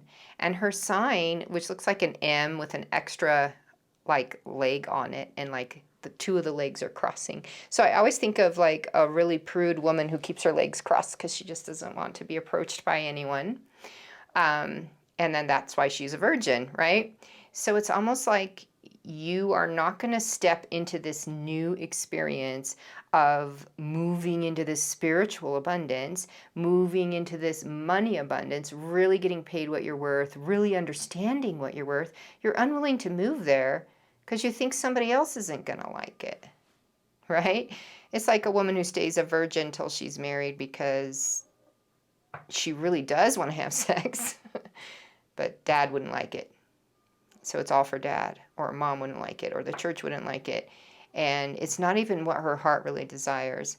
So it's probably your romantic partner, but it could be a close friend or family member if we're talking seventh house. Seventh house usually has to do with your most intimate relationships. So this is someone really close to you that you feel like you would go into direct competition with them or somehow overshadow them if you did what you really want to do. And they're saying that's not what's going to happen. Okay, I'm going to ask if they've been telling you that. No. Okay, so this is in your mind. You made this shit up, you know. This is not real. So you can let it go. You can let it go, okay? All right, so super interesting reading, you guys. So much in here. All right, I hope you enjoyed your reading, and be blessed, and I'll see you at the next video. For my Scorpio and Taurus rising people, your houses that this particular opposition will affect are the houses of manifestation.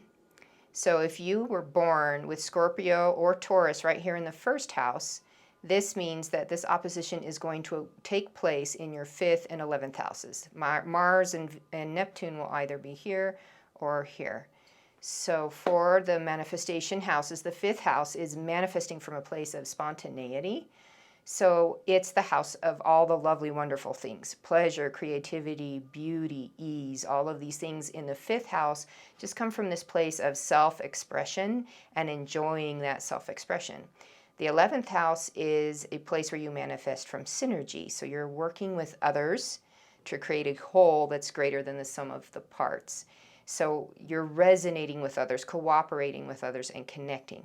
Many groups, like the teams or friends, are located in this house. Welcome everybody to reading number 5. This is for my Scorpio and Taurus rising people who want to know how this call within is going to affect their 2 houses of manifestation, the 5th house and the 11th, or it's for those people that were attracted to this beautiful greenstone, which I don't actually know what this one is. So if you do know and you're one of those crystal people who are obsessed with crystals, tell me below, please. I love crystals, but I cannot keep track of all the different ones. Okay, so let's look at your major theme card. Oh, look at this. So in order to do your manifestation and answer the call within, you're going to need to stand in your power, looks like. Be passionate about your vision and bring about positive change, okay? All right, fabulous. Okay, we're going to start with the Muse deck and then move to the Thoth and the Unicorn deck and the Astro Dice, okay? So beginning with a couple of cards from here, let's shuffle and get some nice fresh energy in these cards. All right.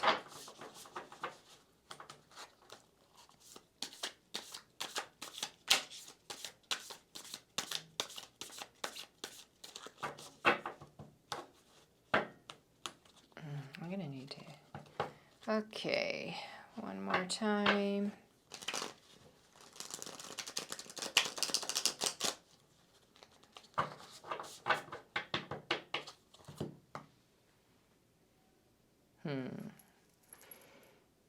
I want to take from the top, okay, the Queen of Pentacles.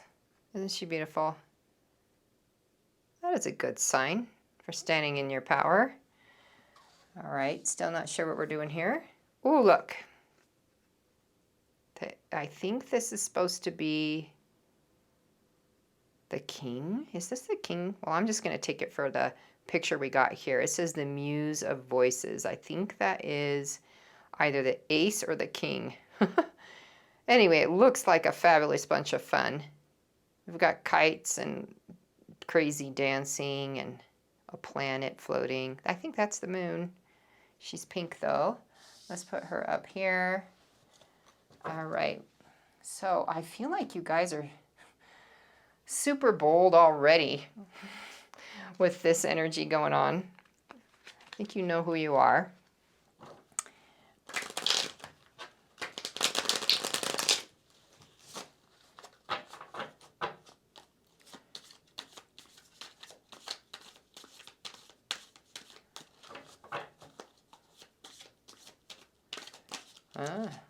Let me keep that one.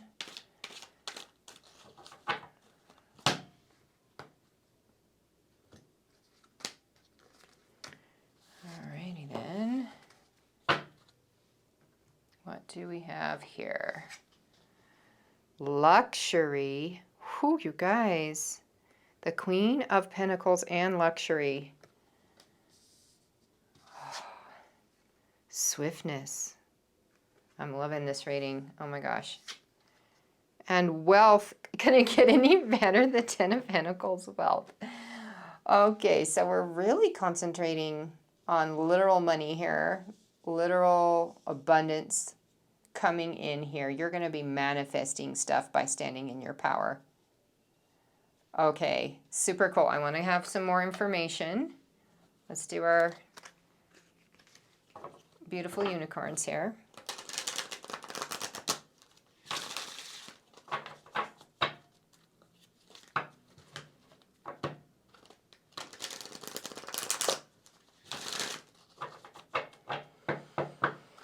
All right, you are manifesting like crazy in your power.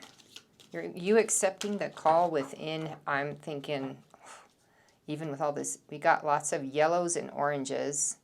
Sacral and solar plexus, the place of spontaneity and the place of willpower, spontaneous creativity and willpower.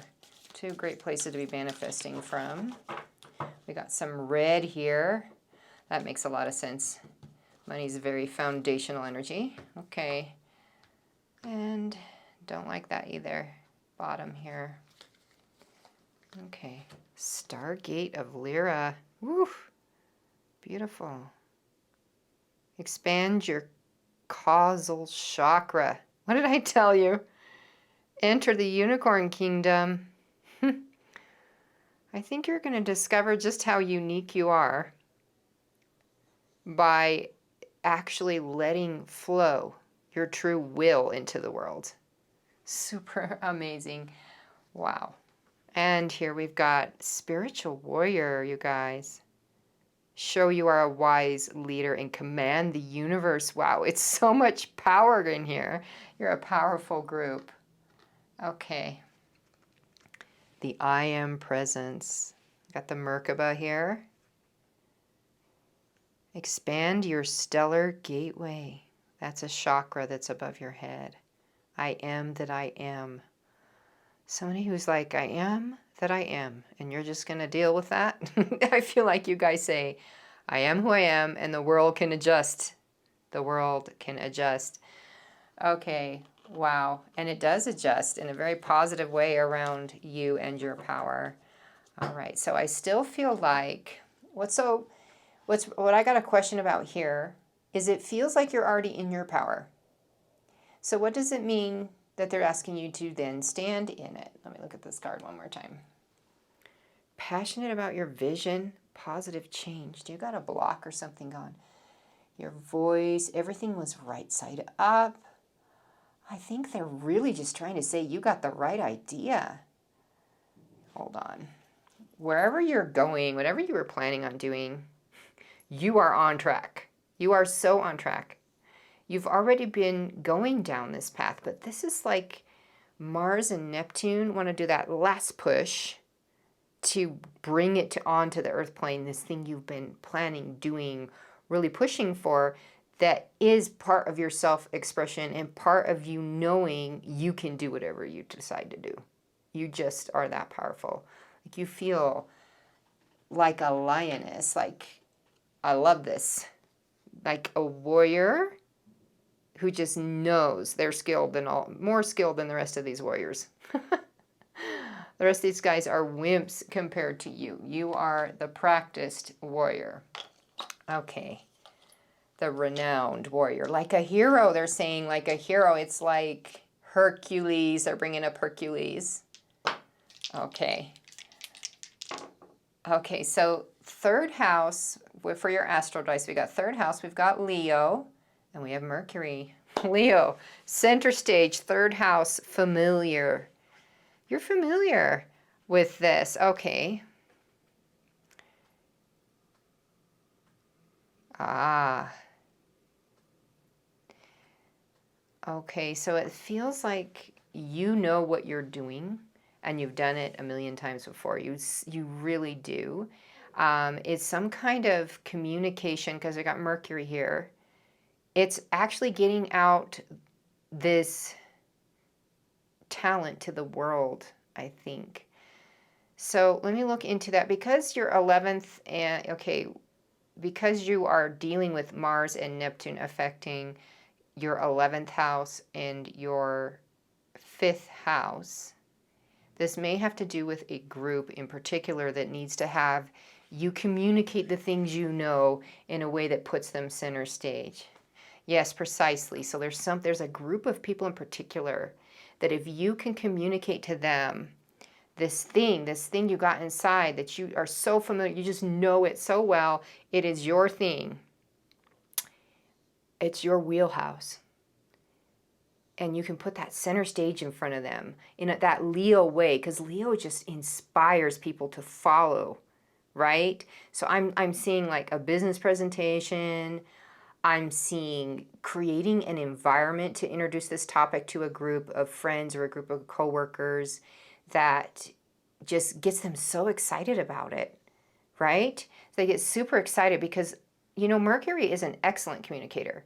He gets across exactly the energy, the vibe he wants, and people understand what he says because that's his expertise. That's his wheelhouse, is communication. And I'm getting that's what you're going to do. You're going to put this center stage in front of these people, and they're going to jump on board with you. And then guys are just going to run with it, and they're going to be looking to you for inspiration as to how to get it done.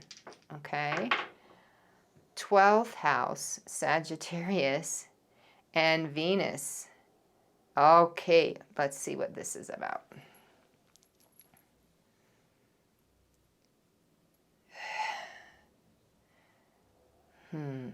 You have been, that's why they're calling you a spiritual warrior, because you've already been through the shit. Like, you did your shadow work.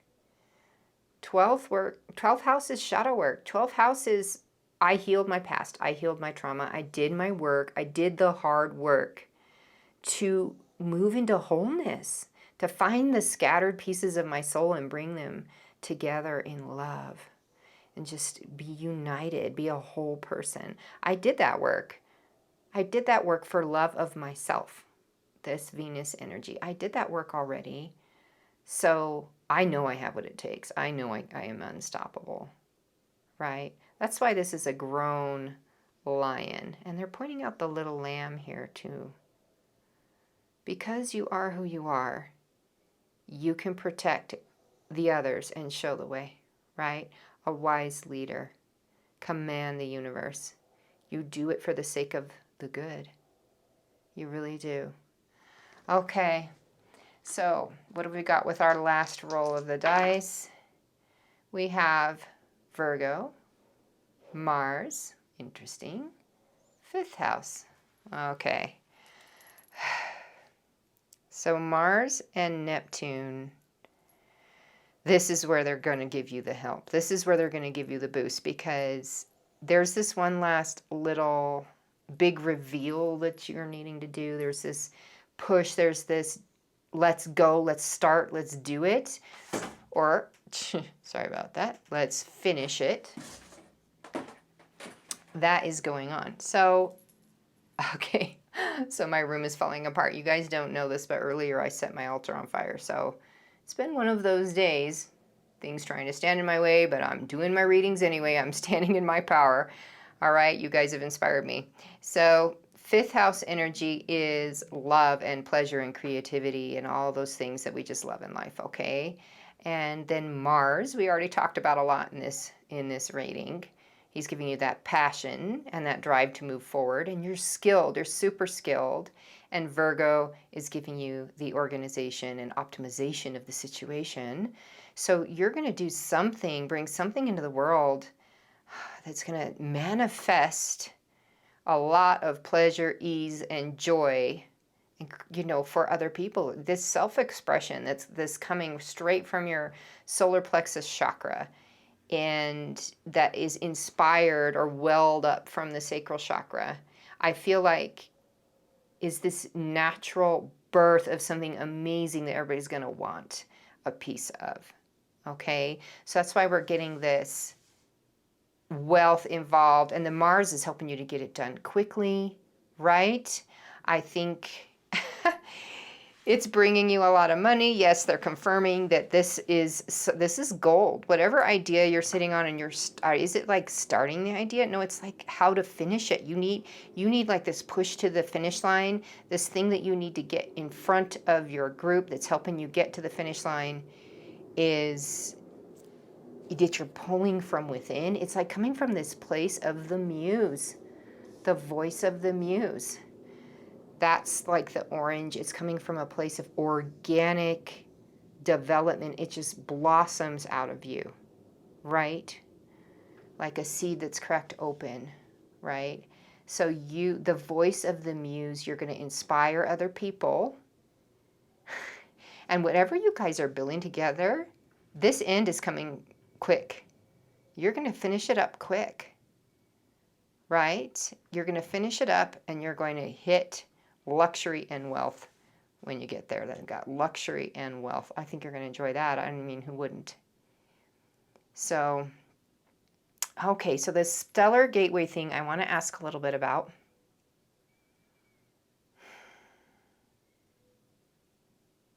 It really feels like, so the voice of the muse is like the voice of the muses were these goddesses who inspired artists and creative people back in the Greek era, right? So this voice of the muse, I feel like you're going to get this spark of information and inspiration that's from above, right? It's like your connection to these divine places is going to bring this spark, this sudden spark, and then it's just going to blossom within you, just this wildfire of ideas and crazy wonderful.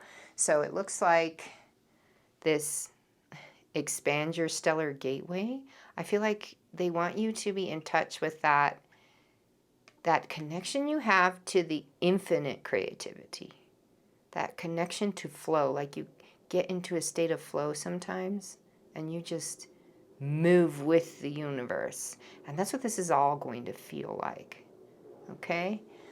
Now, I'm not really sure how they're going to get you, like how they're going to communicate with you. I'm seeing it's through that state of flow, you guys.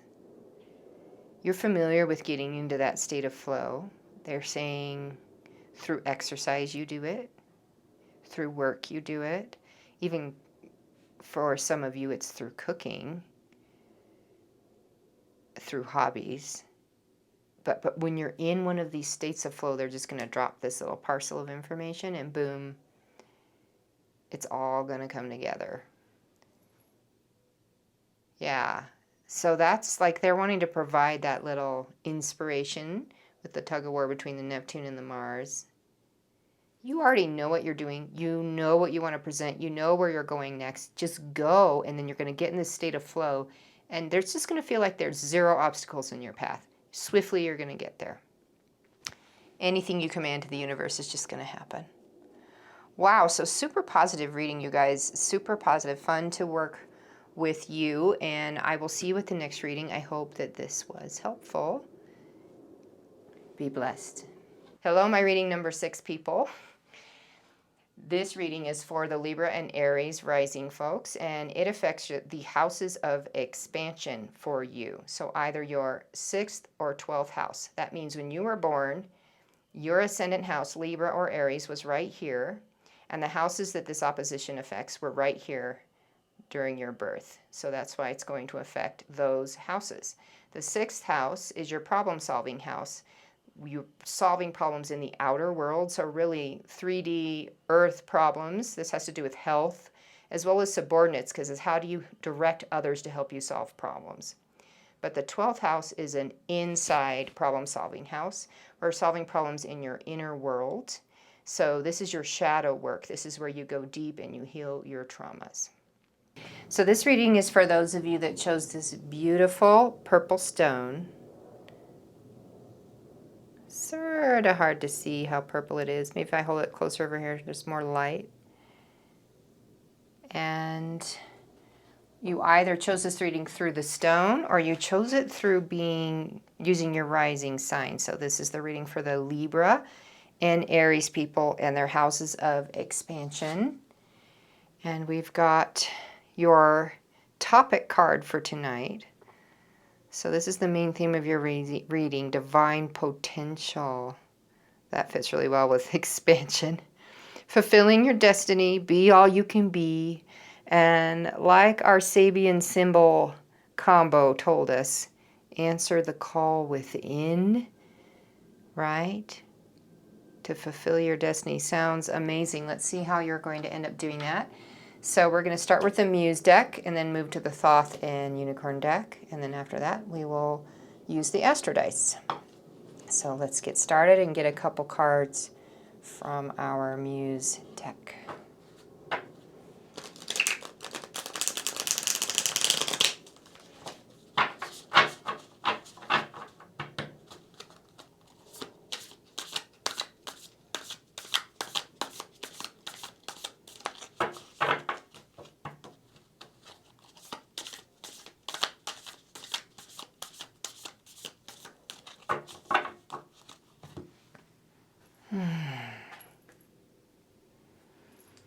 Okay.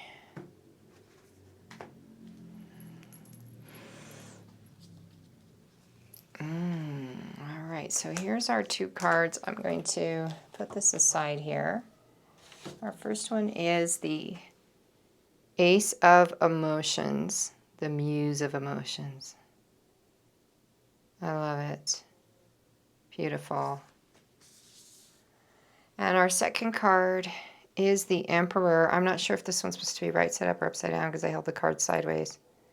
Upside down. Okay, so we're going to reverse our Emperor energy here. In this deck, all of the visions are of women. But in the traditional Emperor in the tarot is a very Aries, warrior king energy, and it's often associated with father energy, strict energy, my way or the highway type of thing. All right, so we're going to reverse that kind of thing in your life. Now let's look at our Thoth deck. Let's see, divine potential has to do with concentrating more on emotions than your mind is what I'm thinking, but I'll verify that. Just guessing from what I'm seeing so far.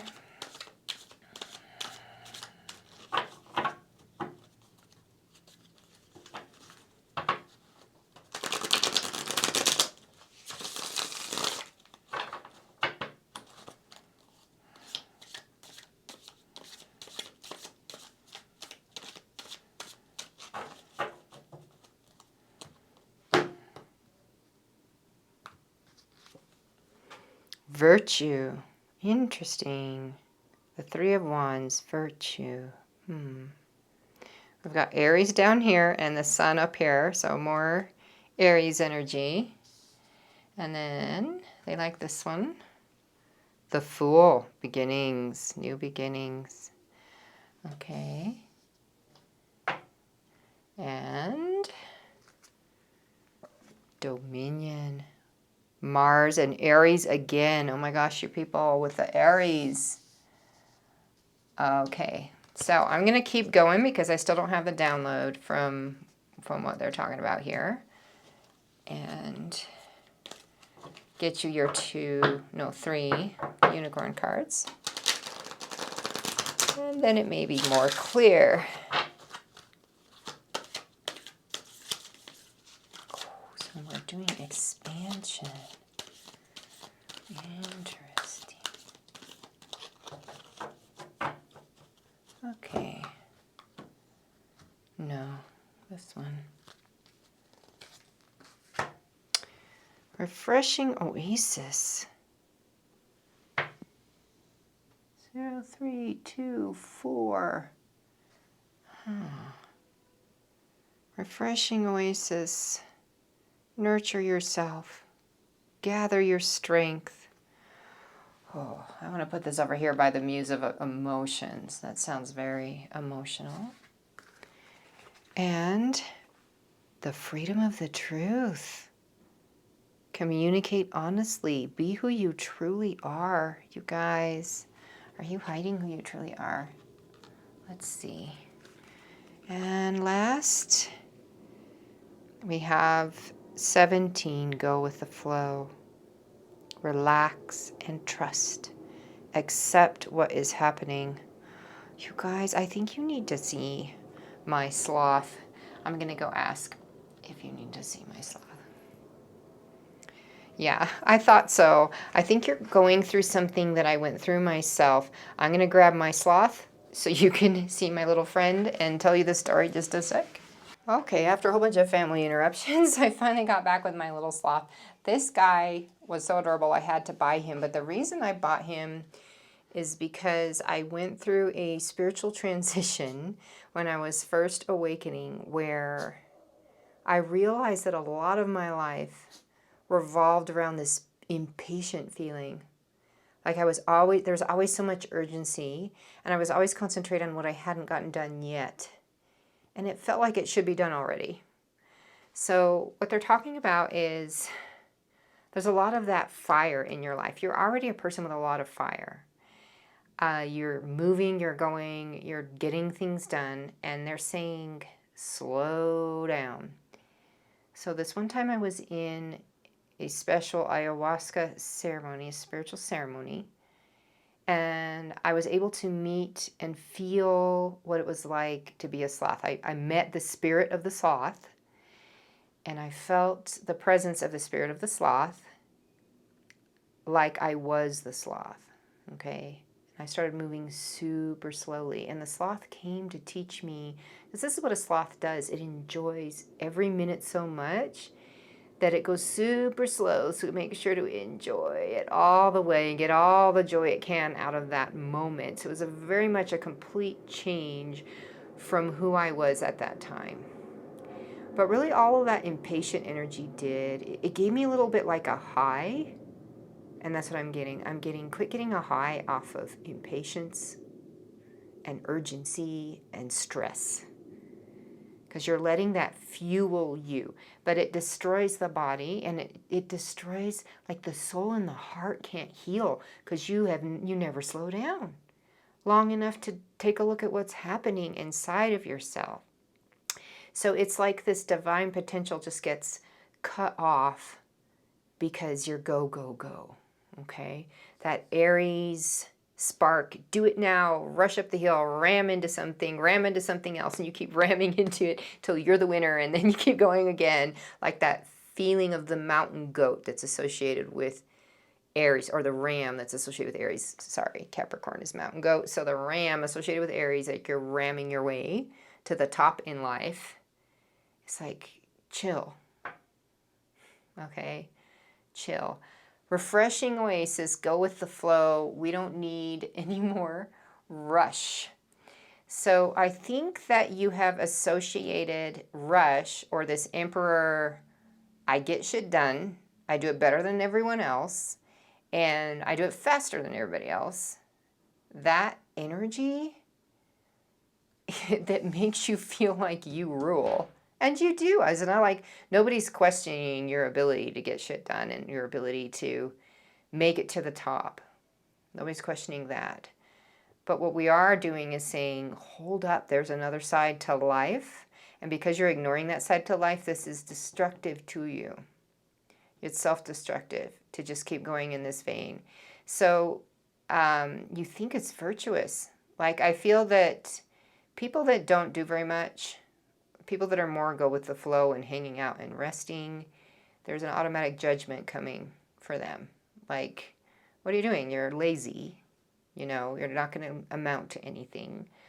So, so you think of it as a virtue, the fact that you are doing more in 24 hours than most people do all week. Okay? But really, it really is keeping you from a potential that you're only going to reach. A potential for fulfillment and happiness and a high from that instead of a high from impatience.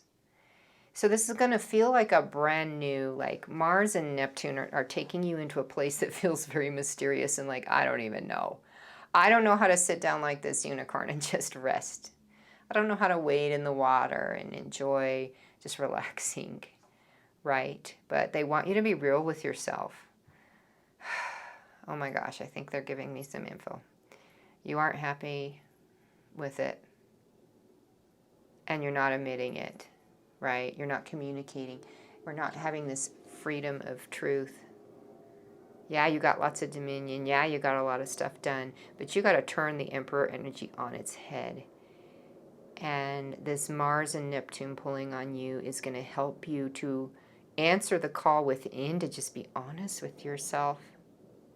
That you need to do something different. It's not working anymore. It was fine when you were younger, when you started out, but people cannot keep up that kind of pace forever. They just collapse because it doesn't take care of the soul, the heart, the body. The only thing it's taking care of is a sense of being successful. It's an egoic voice you're satisfying, right? And the ego is not very good at leading us to enlightenment. So might want to try a different tact. So they're got a lot of water going on. We've got the muse of emotions, and this person looks like they're underwater. And then we've got the unicorn and the dolphins and the knight. So this is like the feminine, mysterious, receptive side of you. What would it take for you to get there? Would it take like a retreat to a place where they make you turn the cell phone off? And how do you feel about that idea? It's a little bit scary, like a brand new thing that's not really up your alley. But is you know, what would come of it if you tried? Like, you might have to face some things that are uncomfortable, but then you would start to heal. You'd start to gather up your divine potential and let it shine again, right? Okay, so I'm going to put the dice out. We need to roll these 3 times for you and see if we can get a little bit more information about the situation.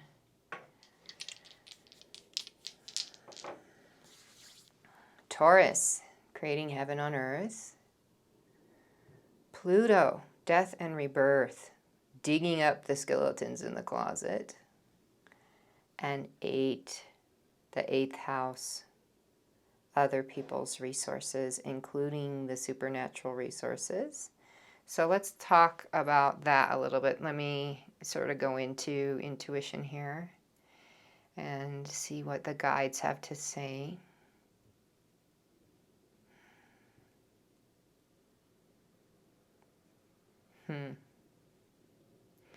So one of the things that's a little bit in the way is you love just relying on yourself, okay? You don't, there's like a few people you can count on that you feel like they're excellent at supporting you towards your success, but for the most part, you're not relying on others because you don't consider them very capable compared to you. It would just be easier to do it yourself, is sort of the idea I'm getting.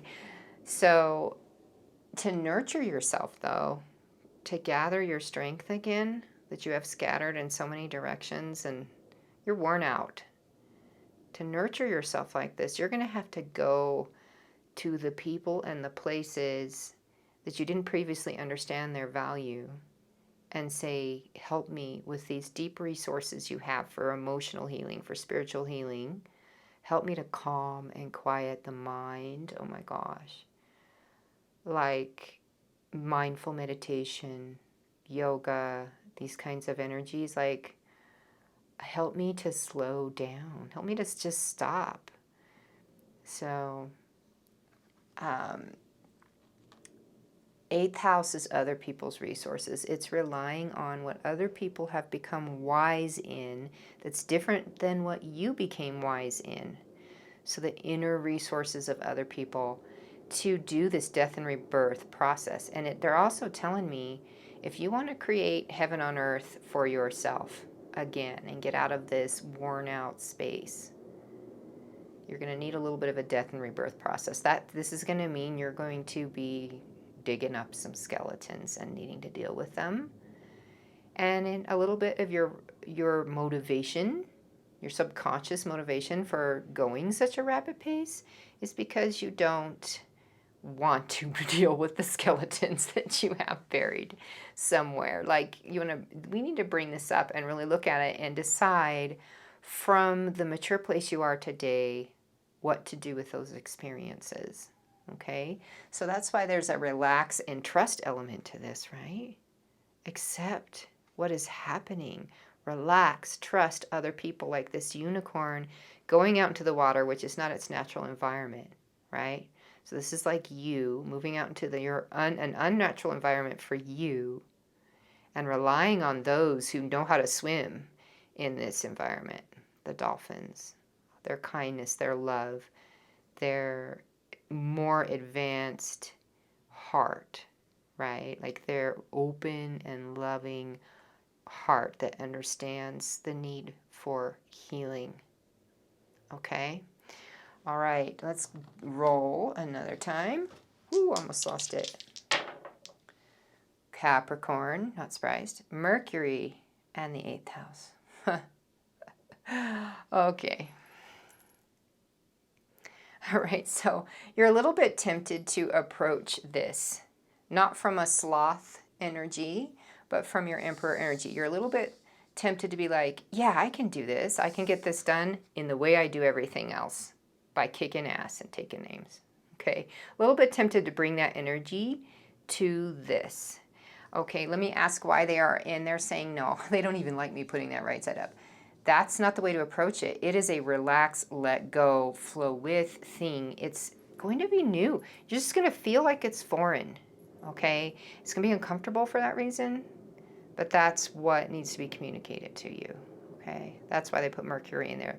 We really need to communicate to you. These are not going to feel like anything else you've ever done.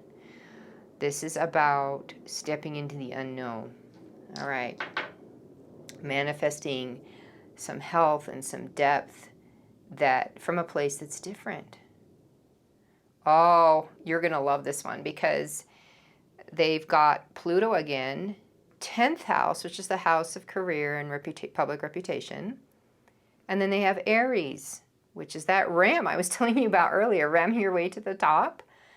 They are seeing your ability to shine in your career and in your public space, in your circle of influence, is going to have a death rebirth process with this. You are going to be more successful for having taken care of yourself in these ways that you've been avoiding, because your divine potential, your answer, the call within, is to go and heal. It's to go and slow down. Just stop. Just stop. Right? Wow. Okay.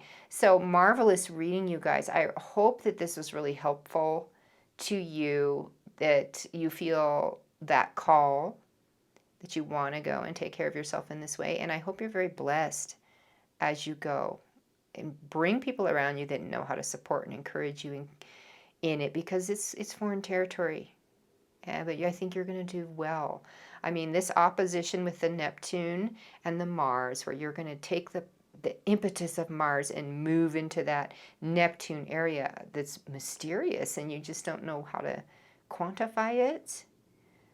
This opposition is in the sky to help you do this. So keep in mind that this is a moment that was meant to be in your life. and be blessed. See you next time.